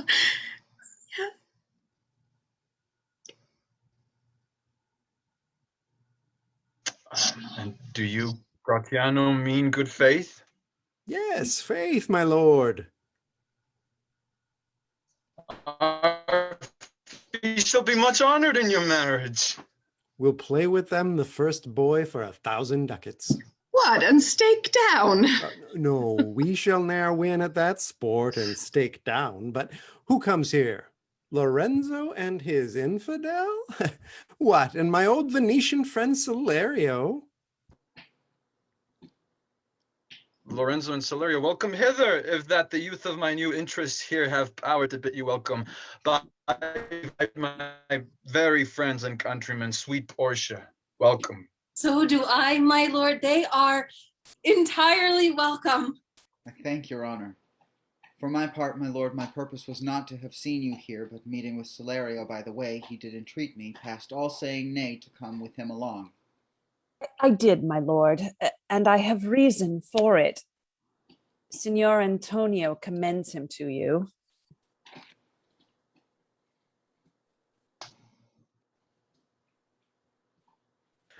Ere I hope his letter, I pray you, you tell me how my good friend doth. Not sick, my lord, unless it be in mind, nor well, unless in mind. His letter there will show you his estate. Nerissa, cheer yon stranger, bid her a welcome. Your hand, Salerio, what's the news from Venice? How doth that royal merchant, good Antonio? I know he will be glad of our success. We are the Jasons, we have won the fleece. I would you had won the fleece that he had lost. There's some shrewd contents in yon same paper that steals the color from Bassanio's cheek. Some dear dead, else nothing in the world could turn so much the constitution of any constant man. Worse and worse. With leave, Bassanio, I am half yourself, and I must freely have half of anything that this same paper brings you. Sweet Portia, here are a few of the unpleasant words that ever bloated paper. Gentle lady, when I did first impart my love to you, I freely told you all the wealth I had ran in my veins. I was a gentleman, and then I told you true. And yet, dear lady, rating myself at nothing, you shall see how much I was a braggart when I told you my faith was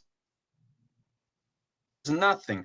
I should then have told you that I was worse than nothing. For indeed, I have engaged myself to a dear friend, engaged my friend to his mere enemy to feed my means.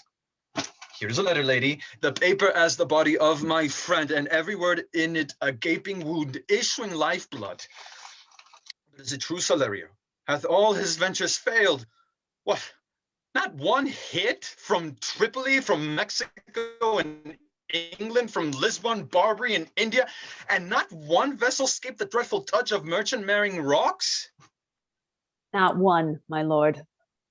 Besides, it should appear that if he had the present money to discharge the Jew, he would not take it. Never did I know a creature that did bear the shape of man, so keen and greedy to confound a man. He plies the Duke at morning and at night, and doth impeach the freedom of the state, if they deny him justice. 20 merchants, the Duke himself, and the magnificos of greatest port have all persuaded with him, but none can drive him from the envious plea of forfeiture, of justice, and his bond. When I was with him, I have heard him swear to Tubal and to Chus, his countrymen, that he would rather have Antonio's flesh than 20 times the value of the sum that he did owe him. And I know, my lord, if law, authority, and power deny not, it will go hard with poor Antonio. Is it your dear friend that is thus in trouble? Dearest friend to me, the kindest man, the best conditioned and unwearied spirit in doing courtesies, and one in whom the ancient Roman honor more appears than any that draws breath in Italy. What sum owes he the Jew? For me, 3,000 ducats. Well, what? No more?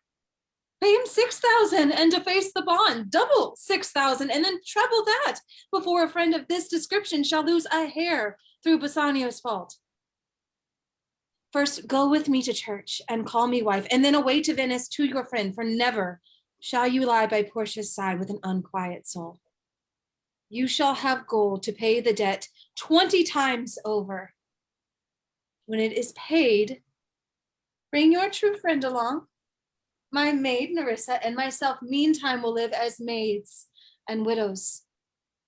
Come away, for you shall hence upon your wedding day. Bid your friends welcome, show a merry cheer, since you are dear bought. I will love you, dear. But let me hear the letter of your friend. Sweet Bassanio, my ships have all miscarried, my creditors grow cruel, my estate is very low, my bond to the Jew, and since in paying it, it is impossible I should live. All debts are cleared between you and I. If I might but see you at my death, notwithstanding, use your pleasure. If your law do not pursue you to come, let not my letter. Dispatch all business and be gone. Since I have your good leave to go away, I will make haste, but till I come again, no bed shall e'er be guilty of my stay, nor rest be interposer twixt us twain.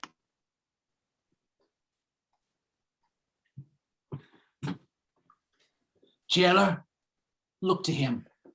Tell not me of mercy. This is the fool that lent out money gratis. Jailer, look to him.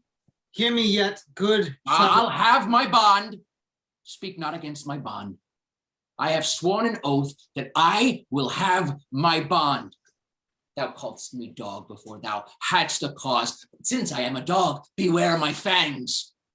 The Duke shall grant me justice. I do wonder, thou naughty jailer, that thou art so fond to come abroad with him at his request. I pray thee hear me speak. I'll have my bond.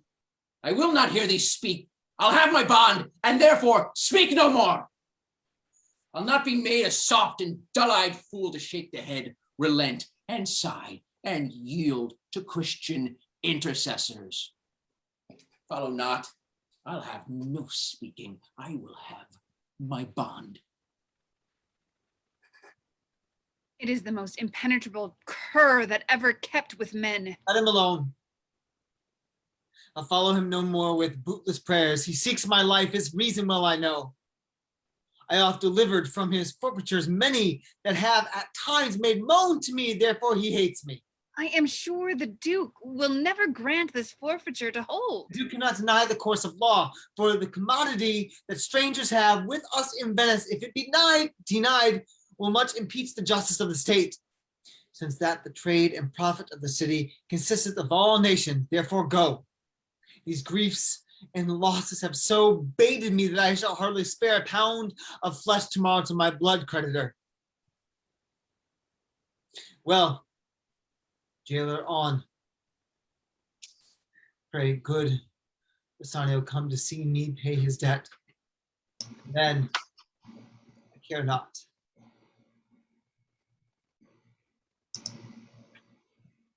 Madam, although I speak it in your presence, you have a noble and a true conceit of godlike amity, which appears most strongly in bearing thus the absence of your lord. But if you knew to whom you show this honor, how true a gentleman you send relief, how dear a lover of my lord your husband, I know you would be prouder of the work than customary bounty can enforce you. I never did repent for doing good, nor shall not now. For in companions that do converse and waste the time together, whose souls do bear an equal yoke of love, there must be needs a like proportion of lineaments, of manners, and of spirit. Which makes me think that this Antonio, being the bosom lover of my lord, must needs be like my lord. If it be so, how little is the cost I have bestowed in purchasing the semblance of my soul from out the state of hellish cruelty. This comes too near the praising of myself, therefore no more of it. Here are other things. Lorenzo, I commit into your hands the husbandry and manage of my house until my lord's return. For mine own part, I have toward heaven breathed a secret vow to live in prayer and contemplation, only attended by Nerissa here until her husband and my lord's return. There is a monastery 2 miles off, and there we will abide. I do desire you not to deny this imposition, the which my love and some necessity now lays upon you. Madam, with all my heart I shall obey you in all fair commands. My people do already know my mind, and will acknowledge you and Jessica in place of Lord Bassanio and myself. So fare you well till we shall meet again. Fair thoughts and happy hours attend on you. I wish your ladyship all heart's content. I thank you for your wish, and I'm well pleased to wish it back on you. Fare you well, Jessica. Now, Balthazar, as I have ever found thee honest, true, so let me find thee still. Take this same letter and use thou all the endeavor of a man in speed to Padua. See thou render this into my cousin's hands, Dr. Bellario, and look what notes and garments he doth give thee.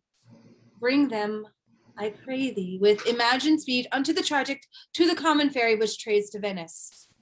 Waste no time in words, but get thee gone. I shall be there before thee. Madam, I go with all convenient speed.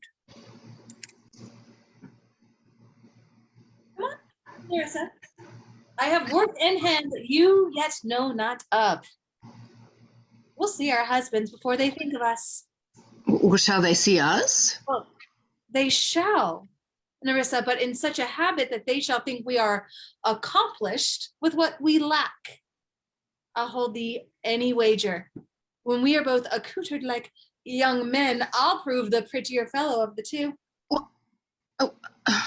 Yeah, and wear my dagger with the braver grace and speak between the change of man and boy with a reed voice. Yeah, and turn instant steps to a manly stride and speak of phrase like a fine youth and tell quaint lies how honorable ladies sought my love, which I denying they fell sick and died. That's good. Yeah. Thank you. I like that. Oh, then I'll repent and wish for all that I had not killed them.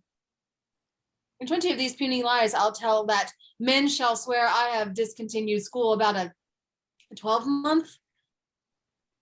I have within my mind 1,000 raw tricks of these bragging jacks, which I will practice. Wait, shall we turn to men? What question is that if thou wert a lewd interpreter? But come, I'll tell thee all my whole device when I am in my coach, which stays for us at the park gate, and therefore haste away, for we must measure 20 miles today. Okay, all right, coming.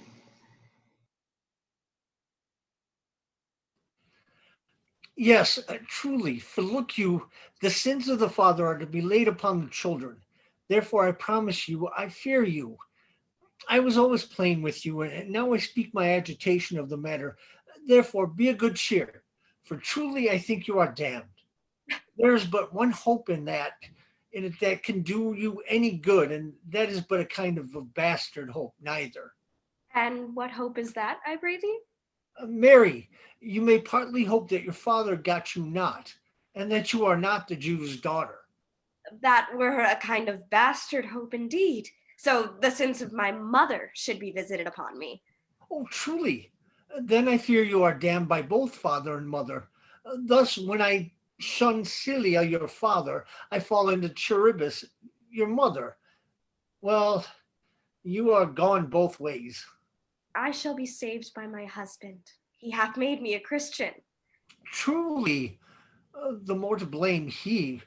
We were Christians enough before, e'en as could well live one by another. This making of Christians will raise the price of hogs. If we grow all to be pork eaters, we shall not shortly have a rasher on the coals for money. I'll tell my husband, Lancelot, what you say. Here he comes. I shall grow jealous of you shortly, Lancelot, if you thus get my wife into corners. Nay, you need not fear us, Lorenzo. Lancelot and I are out. He tells me flatly, there's no mercy for me in heaven because I am a Jew's daughter. And he says you are no good member of the Commonwealth, for in converting Jews to Christians, you raise the price of pork. I shall answer that better to the Commonwealth than you can the getting up of the maidservant's belly.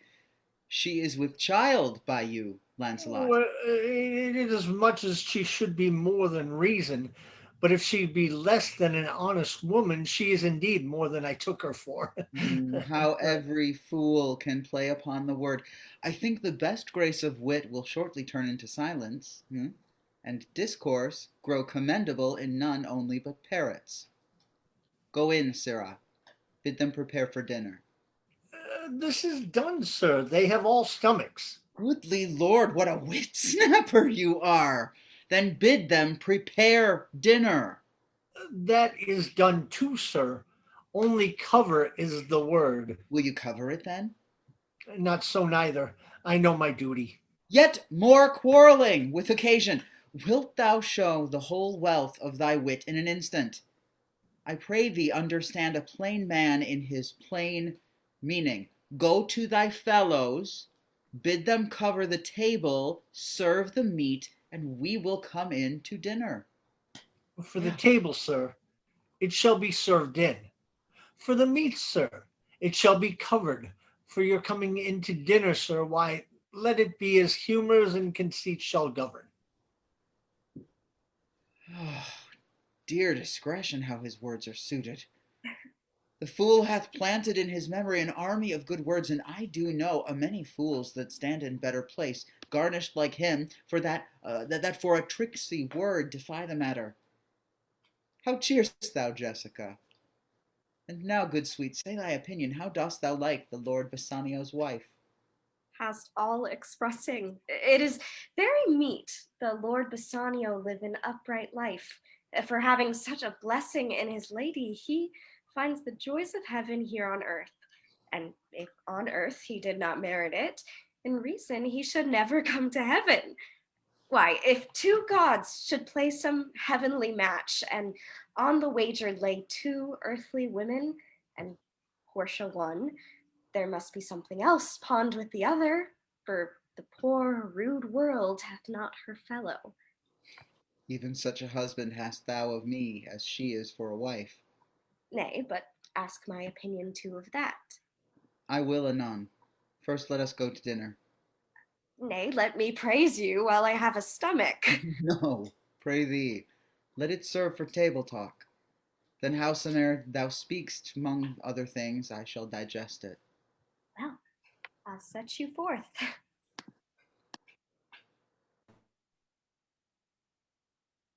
What, is Antonio here? Ready? So please your grace. I am sorry for thee. Thou art come to answer a stony adversary, an inhuman wretch, incapable of pity, void and empty from any dram of mercy.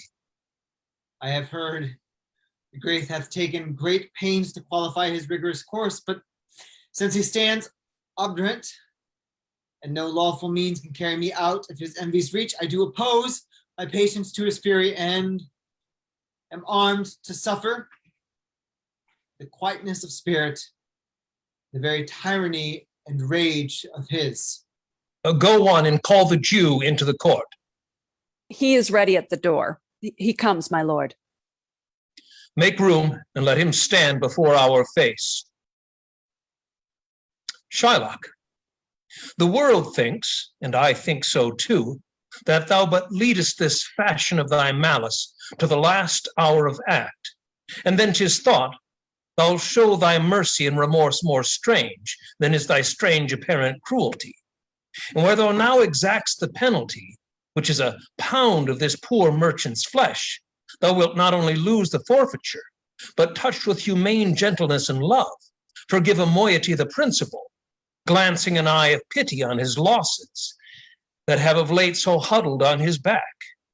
Ye now to press a royal merchant down and pluck commiseration of his state from brassy bosoms and rough hearts of flints, from stubborn Turks and Tartars never trained, to offices of tender courtesy.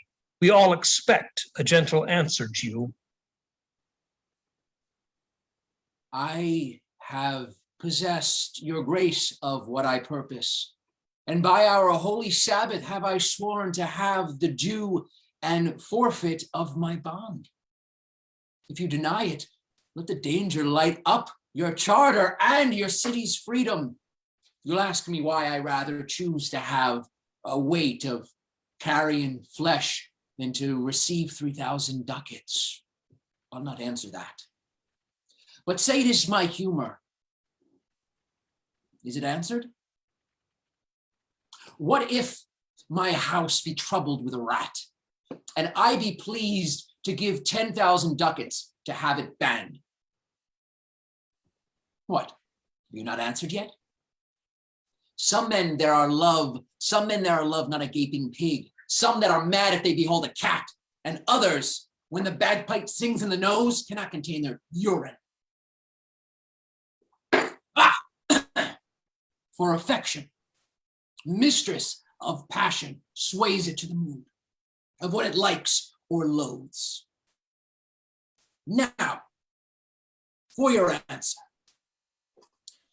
As there is no firm reason to be rendered why he cannot abide a gaping pig, why he, a harmless necessary cat, why he, a woolen bagpipe, but of force, must yield to such inevitable shame as to offend, himself being offended.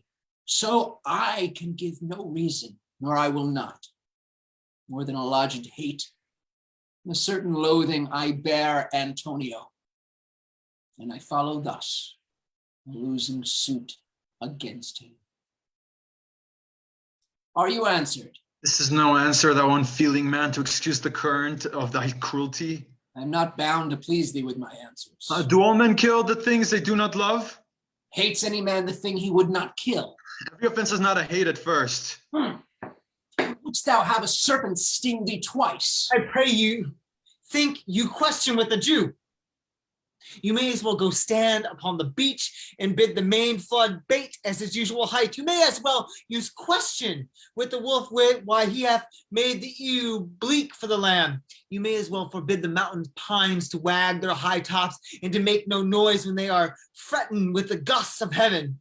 You may as well do anything most hard as to seek to soften that, than which what's harder, his Jewish heart. Therefore I do beseech you, make no more offers, use no further means, but with all brief and plain convenience let me have judgment, and the Jew his will. For thy 3,000 ducats, here's 6. If every ducat in 6,000 ducats were in 6 parts, and every part a ducat, I would not draw them. I would have my bond. How shalt thou hope for mercy, rendering none? What judgment shall I dread, doing no wrong? You have among you many a purchased slave, which like your asses and your dogs and mules, you use in abject and in slavish parts, because you bought them. Shall I say to you, let them be free, marry them to your heirs? Why sweat they under burdens? Let their beds be made as soft as yours. Let their palates be seasoned with such viands. You will answer, the slaves are ours. So do I answer you. The pound of flesh which I demand of him is dearly bought as mine, and I will have it. If you deny me, fie upon your law. There are no force in the decrees of Venice. I stand for judgment. Answer. Shall I have it? Upon my power, I may dismiss this court, unless Bellario, a learned doctor whom I have sent for to determine this, come here today. My lord, here stays without a messenger with letters from the doctor, new come from Padua. Bring us the letters, call the messenger. Dear Antonio, what man courage yet? The Jew shall have my flesh, blood, bones, and all, ere thou shalt lose for me one drop of blood. I am tainted whether of the flock, meetest for death, the weakest kind of fruit drops earliest to the ground, and so let me. You cannot better be employed, Bassanio, than to live still and write mine epitaph. Came you from Padua, from Bellario? From both, my lord. Bellario greets your grace. Why dost thou whet thy knife so earnestly? To cut the forfeiture from that bankrupt there. Not on thy soul, but on thy soul, harsh Jew. Thou makest thy knife keen, but no metal can, no, not the hangman's axe, bear half the keenness of thy sharp envy. Can no prayers pierce thee? No, none that thou hast wit enough to make. Ah, be thou damned, inexorable dog. And for thy life, let justice be accused. Thou almost makest me waver in my faith to hold opinion with Pythagoras, that souls of animals infuse themselves into the trunks of men. Thy currish spirit governed a wolf, who hanged for human slaughter, even from the gallows did his fell soul fleet, and whilst thou layest in thy unhallowed dam, infused itself in thee. For thy desires are wolvish, bloody, starved, and ravenous. Till thou can rail the seal off from off my bond, thou but offends thy lungs to speak so loud. Prepare thy wit, good youth, or it will fall to cureless ruin. I stand here for law. This letter from Bellario doth commend a young and learned doctor to our court. Where is he? He attendeth here hard by to know your answer, whether you'll admit him. With all my heart. Some 3 or 4 of you go give him courteous conduct to this place. Meantime, the court shall hear Bellario's letter. Your grace shall understand that at the receipt of your letter I am very sick, but in the instant that your messenger came, in loving visitation was with me a young doctor of Rome. His name is Balthazar. I acquainted him with the cause in controversy between the Jew and Antonio, the merchant. We turned o'er many books together. He is furnished with my opinion, which bettered with his own learning, the greatness whereof I cannot enough commend, comes with him at my importunity to fill up your grace's request in my stead. I beseech you, let his lack of years be no impediment to let him lack a reverend estimation, for I never knew so young a body with so old a head. I leave him to your gracious acceptance, whose trial shall better publish his commendation. You hear the learned Bellario, what he writes, and here I take it is the doctor come to give me your hand. Come you from old Bellario? I did, my lord. You are welcome. Take your place. Are you acquainted with the difference that holds this present question in the court? I am informed thoroughly of the cause. Which is the merchant here and which the Jew? Antonio and old Shylock both stand forth. Is your name Shylock? Shylock is my name. Of a strange nature is the suit you follow, yet in such rule that the Venetian law cannot impugn you as you do proceed. You stand within his danger, do you not? Aye. So he says. Do you confess the bond? I do. Then the Jew must be merciful. On what compulsion must I? Tell me that. The quality of mercy is not strained. It droppeth as the gentle rain from heaven upon the place beneath. It is twice blessed. It blesseth him that gives and him that takes. 'Tis mightiest in the mightiest. It becomes the throned monarch better than his crown. His scepter shows the force of temporal power, the attribute to awe and majesty, wherein doth sit the dread and fear of kings. But mercy is above the sceptered sway. It is enthroned in the hearts of kings. It is an attribute to God himself. And earthly power doth then show likest gods when mercy seasons justice. Therefore, Jew, though justice be thy plea, consider this, that in the course of justice, none of us should see salvation. We do pray for mercy, and that same prayer doth teach us all to render the deeds of mercy. I have spoke thus much to mitigate the justice of thy plea, which if thou follow this strict court of Venice must needs give sentence against the merchant here. My deeds upon my head, I crave the law, the penalty and forfeit of my bond. Is he not able to discharge the money? Yes, here I tender it for him in the court, yea, twice the sum. If that will not suffice, I will be bound to pay it 10 times hereon forfeit of my hands, my head, my heart. If this will not suffice, it must appear that malice bears down to truth. And I beseech you, rest once the law to your authority to do a great right, do a little wrong, and curb this cruel devil of his will. It must not be.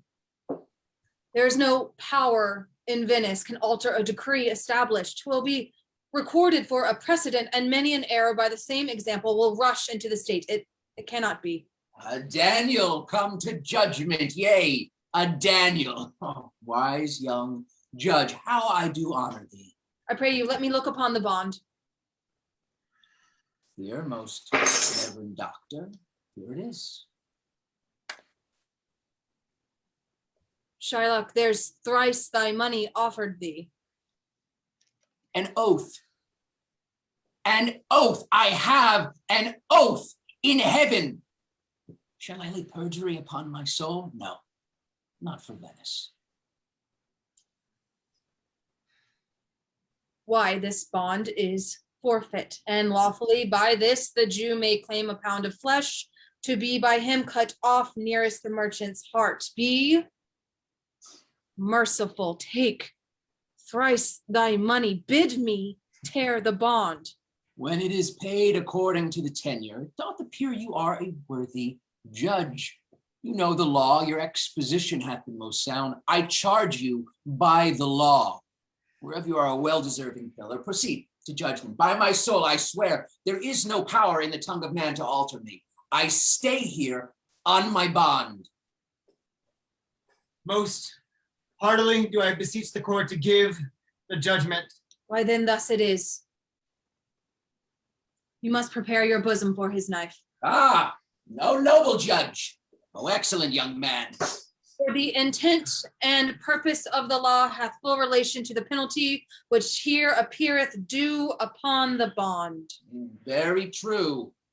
O wise and upright judge, how much more elder art thou than thy looks? Therefore lay bare your bosom. Aye, his breast. So say the bond. Doth it not, noble judge? Nearest his heart. Those are the very words. It is so. Are there balance here to weigh the flesh? Yeah, I have them ready.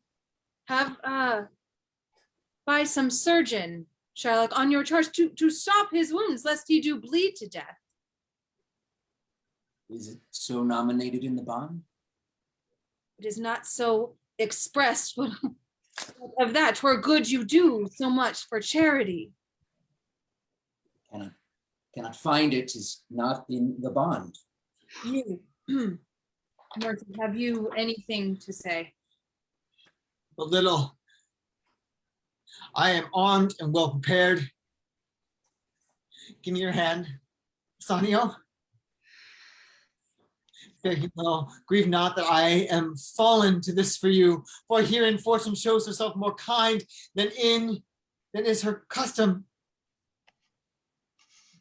It is still her use to let the wretched man outlive his wealth, to view with hollow eye and wrinkled brow an age of poverty from which lingering penance of such misery doth she cut me off. Commend me to your honorable wife. Tell her the process of Antonio's end. Say how I loved you.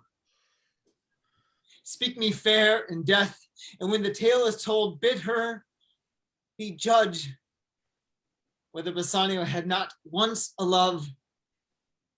Repent but you that you shall lose your friend, and he repents that he pays your debt. Or if the Jew do cut but deep enough, I'll pay it instantly with all my heart. Antonio, I am married to a wife which is as dear to me as life itself, but life itself, my wife and all the world are not with me esteemed above thy life. I would lose all, I sacrificed them all here to this devil to deliver you. Your wife would give you little thanks for that if she were hereby to hear you make the offer. I have a wife who I protest I love. I would she were in heaven, so she could entreat some power to change this currish Jew. 'Tis well you offered it behind her back. The wish would make else an unquiet house. These be the Christian husbands. I have a daughter. Would any of the stock of Barabbas have been her husband rather than a Christian? We trifle time. I pray thee, pursue sentence. A pound of that same merchant's flesh is thine. The court awards it, and the law doth give it. Most rightful judge. And you must cut this flesh from his breast. The law allows it, and the court awards it. Most learned judge, a sentence. Come, prepare. Tarry a little. There is something else. This bond doth give thee here no jot of blood. The words expressly are a pound of flesh. Take then thy bond. Take thou thy pound of flesh, but in the cutting it, if thou dost shed one drop of Christian blood, thy lands and goods are by the laws of Venice confiscate unto the state of Venice. Upright judge, mark Jew, oh, learned judge. Is that the law? Thyself shalt see the act, for as thou urgest justice, be assured thou shalt have justice more than thou desirest. Learned judge, mark Jew, a learned judge.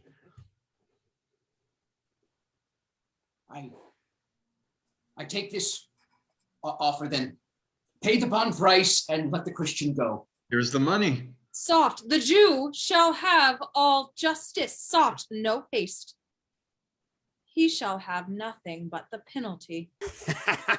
Jew, an upright judge, a learned judge. Therefore prepare thee to cut off the flesh. Shed thou no blood, nor cut thou less nor more, but just a pound of flesh. If thou takest more or less than a just pound, be it so much as make it light or heavy in the substance, or the division of the 20th part of one poor scruple. Nay, if the scale do turn but in the estimation of a hair, thou diest, and all thy goods are confiscate.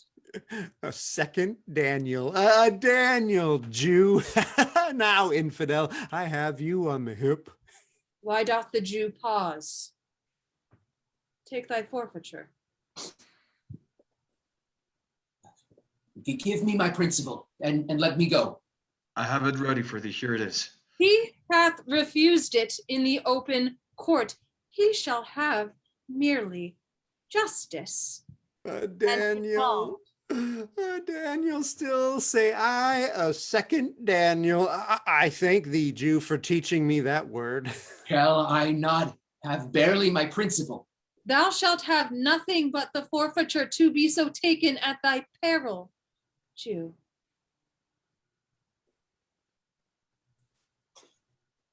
Why, then the devil give him good at that.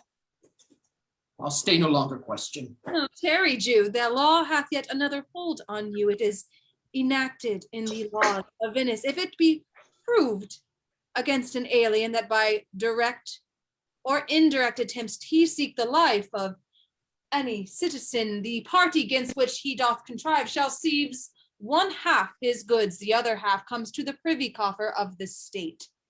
And the offender's life lies in the mercy of the Duke only, against all other voiced. In which predicament I say thou standst. For it appears by manifest proceeding that indirectly, and directly too, thou hast contrived against the very life of the defendant, and thou hast incurred the danger formerly by me rehearsed. Down, therefore, and beg mercy of the Duke. Beg that thou mayst have leave to hang thyself, and yet thy wealth being forfeit to the state, thou hast not left the value of a cord. Therefore thou must be hanged at the state's charge. That thou shalt see the difference of our spirit, I pardon thee thy life before thou ask it. For half thy wealth, it is Antonio's. The other half comes to the general state, which humbleness may drive unto a fine. I for the state, not for Antonio. Nay, Take my life and all. Pardon not that. You take my house. When you do take the prop that doth sustain my house, you take my life. When you do take the means whereby I live. What mercy can you render him, Antonio? A halter, gratis, nothing else, for God's sake. So please, my lord the Duke, and all the court, to quit the fine for 1/2 of his goods, I am content. So he will let me have the other half in use to render it upon his death unto the gentleman that lately stole his daughter. 2 things provide more, that for his favor he presently become a Christian. The other, that he do record a gift here in the court of all he dies possessed unto his son Lorenzo and his daughter. He shall do this, or else I do recant the pardon that I late pronounced here. Art thou contented, Jew? What dost thou say? I am content. Clerk, draw a deed of gift. I pray you give me leave to go from hence.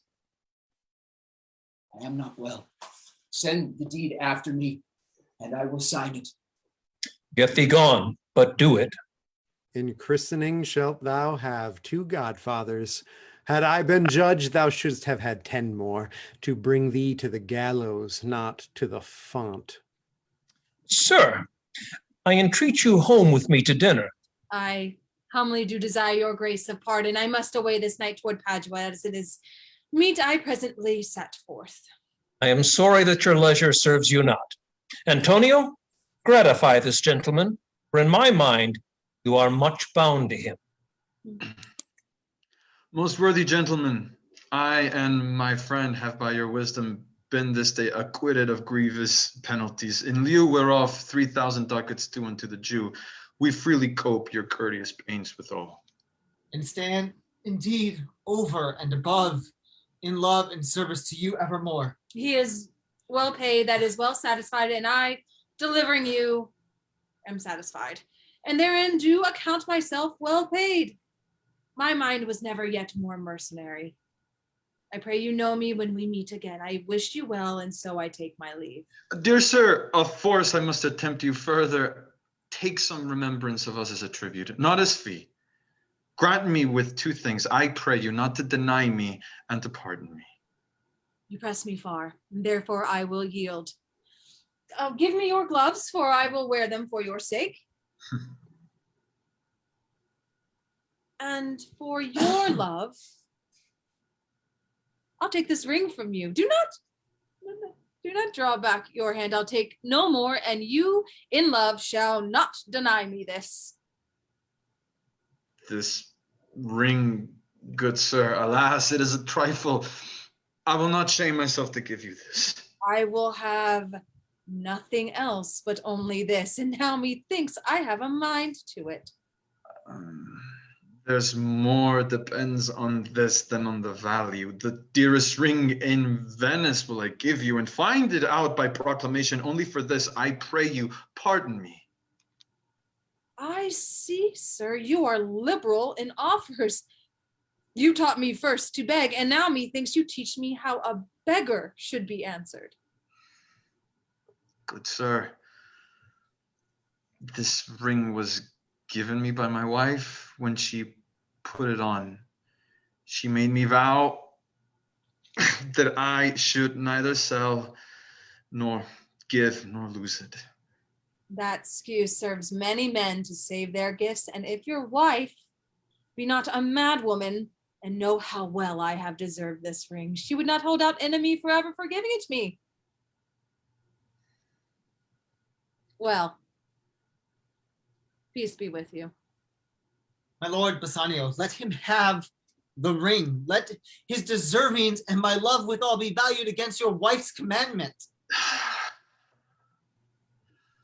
Go, Gratiano, run and overtake him. Give him the ring and bring him, if thou canst, unto Antonio's house. Away, make haste. God. Come, you and I will thither presently, and in the morning early will we both fly toward Belmont. Come, Antonio.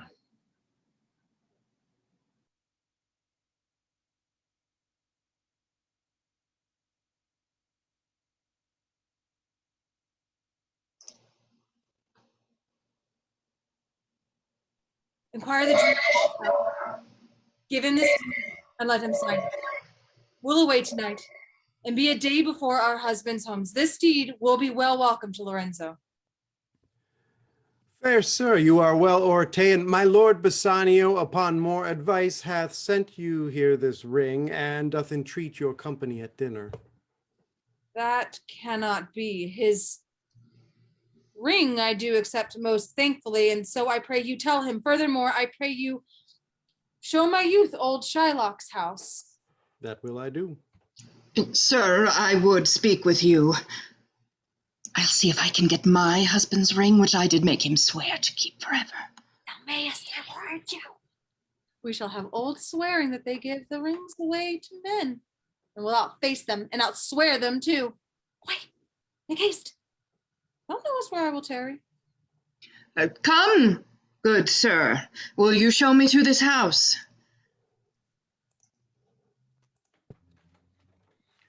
The moon shines bright. In such a night as this, when the sweet wind did gently kiss the trees, and they did make no noise. In such a night Troilus, methinks, mounted the Trojan walls, and sighed his soul toward the Grecian tents where Cressid lay that night. In such a night did Thisbe fearfully o'ertrip the dew, and saw the lion's shadow ere himself, and ran dismayed away. In such a night stood Dido with a willow in her hand upon the wild sea banks, and waft her love to come again to Carthage. In such a night Medea gathered the enchanted herbs that did renew old Aeson. In such a night did Jessica steal from the wealthy Jew, and with an unthrift love did run from Venice as far as Belmont. In such a night did young Lorenzo swear he loved her well, stealing her soul with many vows of faith, and ne'er a true one. In such a night did pretty Jessica, like a little shrew, slander her love, and he forgave it her. I would outnight you, did nobody come, but hark, I hear the footing of a man. Who comes so fast in silence of the night? A friend. A friend? What friend? Your name, I pray you, friend. Stephano is my name, and I bring word my mistress will, before the break of day, be here at Belmont.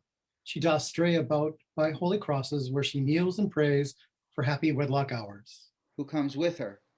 None but a holy hermit and her maid. I pray you, is my master yet returned? He is not, nor we have not heard from him. But go we in. I pray thee, Jessica, and ceremoniously let us prepare some welcome for the mistress of the house. Sola, solo, wahaha, sola. Who calls? Sola. Sola, did you see Master Lorenzo? Master Lorenzo, sola. Leave, hallowing man, here. Sola, where? Where? Here. Well, tell him there's a post come from my master with this horn full of good news. My master will be here ere morning. Sweet soul, let's in, and there expect their coming. And yet no matter. Why should we go in?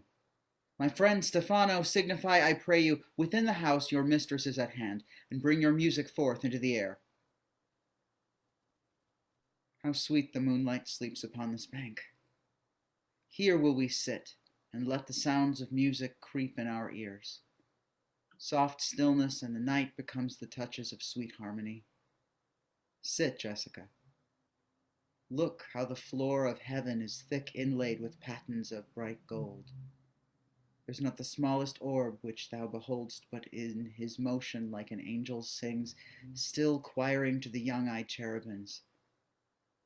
Such harmony is in immortal souls, but whilst this muddy vesture of decay doth grossly close it in, we cannot hear it.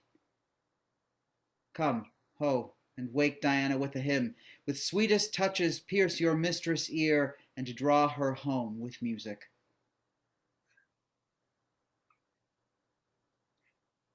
I am never merry when I hear sweet music. The reason is your spirits are attentive. For do but note a wild and wanton herd, or race of youthful and unhandled colts, fetching mad bounds, bellowing and neighing loud, which is the hot condition of their blood. If they but hear perchance a trumpet sound, or any air of music touch their ears, you shall perceive them, and make a mutual stand. Their savage eyes turned to a modest gaze by the sweet power of music. Therefore the poet did feign that Orpheus drew trees, stones, and floods, since not so stockish, hard, and full of rage, but music for the time doth change his nature. The man that hath no music in himself, nor is not moved with concord of sweet sounds, is fit for treason, stratagems, and spoils. The motions of his spirit are dull as night, and his affectations dark as Erebus. Let no such man be trusted. Hark the music. That light is burning in my hall. How far that little candle throws his beams. So shines a good deed in a naughty world. When the moon shone, we did not see the candle. Who doth the greater glory dim the less? A substitute shines brightly as a king until a king be by, and then his state empties itself as doth an inland brook into the main of waters. Music, hark. It is your music, madam, of the house. Nothing is good, I see, without respect. Methinks it sounds much sweeter than by day. Silence bestows that virtue on it, madam.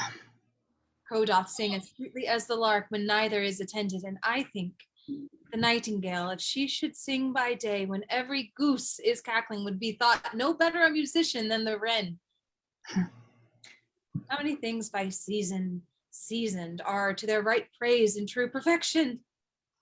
Peace? Oh, the moon sleeps with Endymion and would not be awaked. That is the voice, or I am much deceived, of Portia. He knows me as the blind man knows the cuckoo, by the bad voice. Oh, dear lady, welcome home. We have been praying for our husband's welfare, which speed we hope the better for our words. Are they returned? Madam, they are not yet, but there is come a messenger before to signify their coming. Go in, Nerissa. Give orders to my servants that they take no note at all of our being absent hence. Nor you, Lorenzo, Jessica, nor you. Your husband is at hand. I hear his trumpet. We are no telltales, madam. Fear you not. This night, methinks, is but daylight sick. It looks a little paler. 'Tis a day such as the day when the sun is hid. We should hold day with the antipodes if you would walk in absence of the sun. Let me give light, but let me not be light, for a light wife doth make a heavy husband. Never be Bassanio so for me. For God sort all, you are welcome home, my lord. I thank you, madam. Give welcome to my friend. This is the man, this is Antonio, to whom I am so infinitely bound. You should in all sense be much bound to him, for as I hear, he was much bound to you. No more than I am well acquainted of. Sir, you are welcome to our house. Must appear in other ways than words, therefore I scant this breathing courtesy.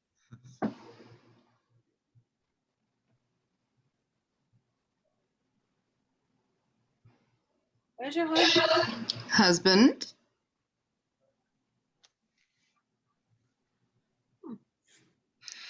Oh, Darling. Ooh, about the hoop of gold, a paltry ring that she did give me, whose posy was for all the world like Cutler's poetry upon a knife, love me and leave me not. What talk you of the posy, or the value? You swore to me, when I did give it you, that you would wear it till your hour of death, and that it should lie with you in your grave. Though not for me, yet for your vehement oaths, you should have been respective and have kept it. Gave it a judge's clerk. No, God's my judge, the clerk will ne'er wear hair on his face that had it. He will, and if he lived to be a man. Aye, if a woman lived to be a man. Now, by this hand, I gave it to a youth, a kind of boy, a little scrubbed boy, no higher than myself, the judge's clerk, a prating boy that begged it as a fee. I could not for my heart deny him. You were to blame. I must be playing with you, to part so slightly with your wife's first gift, a thing stuck on with the oaths upon your finger, and so riveted with faith unto your flesh. I gave my love a ring, and made him swear never to part with it, and here he stands. I dare be sworn for him he would not leave it, nor pluck it from his finger, for the wealth that the world masters. Now in faith, Gratiano, you give your wife too unkind a cause of grief, and for to me, I should be mad at it. Why, I were best to cut my left hand off and swear I lost the ring defending it. My lord Bassanio gave his ring away unto the judge that begged it, and indeed deserved it too. And then the boy, his clerk, that took some pains in writing, he begged mine, and neither man nor master would take aught but the 2 rings. What ring gave you? My lord, not that I hope what you received of me. If I could add a lie unto a fault, I would deny it, but you see, my finger hath not the ring upon it. It is gone. Even so void is your false heart of truth. By heaven, I'll never come into your bed until I see the ring. Nor I in yours till I again see mine. Sweet Portia, if you didn't know to whom I give the ring, if you didn't know for whom I gave the ring, and would conceive for what I gave the ring, and how unwillingly I left the ring, when naught would be accepted but the ring, but would abate the strength of your displeasure. If you had known the virtue of the ring, or half her worthiness that gave the ring, or your own honor to contain the ring, you would not have been parted with the ring. What man is there so much unreasonable if you had pleased to have defended it with any terms of zeal, wanted the modesty to urge the thing as held as ceremony? Nerissa teaches me what to believe. I'll die for it. Woman had the ring. No, by my honor, Adam, by my soul, no woman had it, but a civil doctor, which did refuse 3,000 ducats of mine, and begged the ring, the which I did deny him, and suffered him to go displeased away. Even he that had held up the very life of my dear friend, that should I say, sweet lady, I was enforced to send it after him. I was beset with shame and courtesy. My honor would not let ingratitude so much besmear it. Pardon me, good lady, for by these blessed candles of the night, had you been there, I think you would have begged the ring of me to give the worthy doctor. Let not that doctor e'er come near my house, since he hath got the jewel that I loved, and that which you did swear to keep for me. I will not become as liberal as you. I'll not deny him anything. I have not my body, nor my husband's bed. No him I shall. I am well sure of it. Lie not a night from home. Watch me like Argus. If you do not, if I be left alone now by mine honor, which is yet mine own, I'll have that doctor for my bedfellow. And I, his clerk. Therefore be well advised how you do leave me to mine own protection. Well, do you so let not me take him then, for if I do, I'll mar the young clerk's pen. I am the unhappy subject of these quarrels. Oh, sir, grieve not. You are welcome, notwithstanding. Portia, forgive me this enforced wrong. And in the hearing of these many friends, I swear to thee, even by mine own fair eyes, wherein I see myself, Mark you, but that in both my eyes he doubly sees himself, and each eye one. Swear by your double self, and there's an oath of credit. Nay, but hear me, pardon this fault, and by my soul I swear, I never more will break an oath with thee. I once did lend my body for his wealth, which but for him, had your husband's ring had quite miscarried, I dare be bound again. My soul upon the forfeit that your lord will never more break faith advisedly. Then you shall be his surety. Give him this, and bid him keep it better than the other. Here, Lord Bassanio, swear to keep this ring. By heaven, it is the same I gave the doctor. Oh, I had it of him. Pardon me, Bassanio, for by this ring the doctor lay with me. And pardon me, my gentle Gratiano, for that same scrubbed boy, the doctor's clerk, in lieu of this last night did lie with me. Why, this is like the mending of highways in summer where the ways are fair enough. What, are we cuckolds ere we have deserved it? Speak not so grossly. You are all amazed. Here is a letter. Read it at your leisure. It comes from Padua, from Bellario. There you shall find that Portia was the doctor, Nerissa there her clerk. Lorenzo here shall witness I set forth as soon as you, and even but now returned. I have not yet entered my house. Antonio, you are welcome, and I have better news in store for you than you expect. Unseal this letter soon, and there you shall find 3 of your argosies are richly come to harbor suddenly. You shall not know by what strange accident I chanced on this letter. I am dumb. Were you the doctor, and I knew not? Were you the clerk that is to make me cuckold? Aye, but the clerk that never means to do it unless he live until he be a man. Sweet doctor, you shall be my bedfellow when I am absent, then lie with my wife. Lady, you have given me life and a living. Well, here I read for certain that my ships are safe to come to road. How now, Lorenzo? My clerk hath some good comforts too for you. Aye, and I'll give him them without a fee. There do I give to you and Jessica, from the rich Jew, a special deed of gift, after his death, of all he dies possessed of. Fair lady, you drop manna in the way of starved people. It is almost morning, and yet I am sure you are not satisfied of these events at Pool. Let us go in and charge us there upon interrogatories, and we will answer all things faithfully. Let it be so. The first interrogatory that my Nerissa shall be sworn on is, whether till the next night she had rather stay, or go to bed now, being 2 hours today.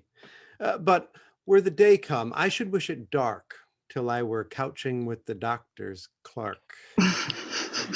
Well, while I live, I'll fear no other thing so sore as keeping safe Nerissa's ring.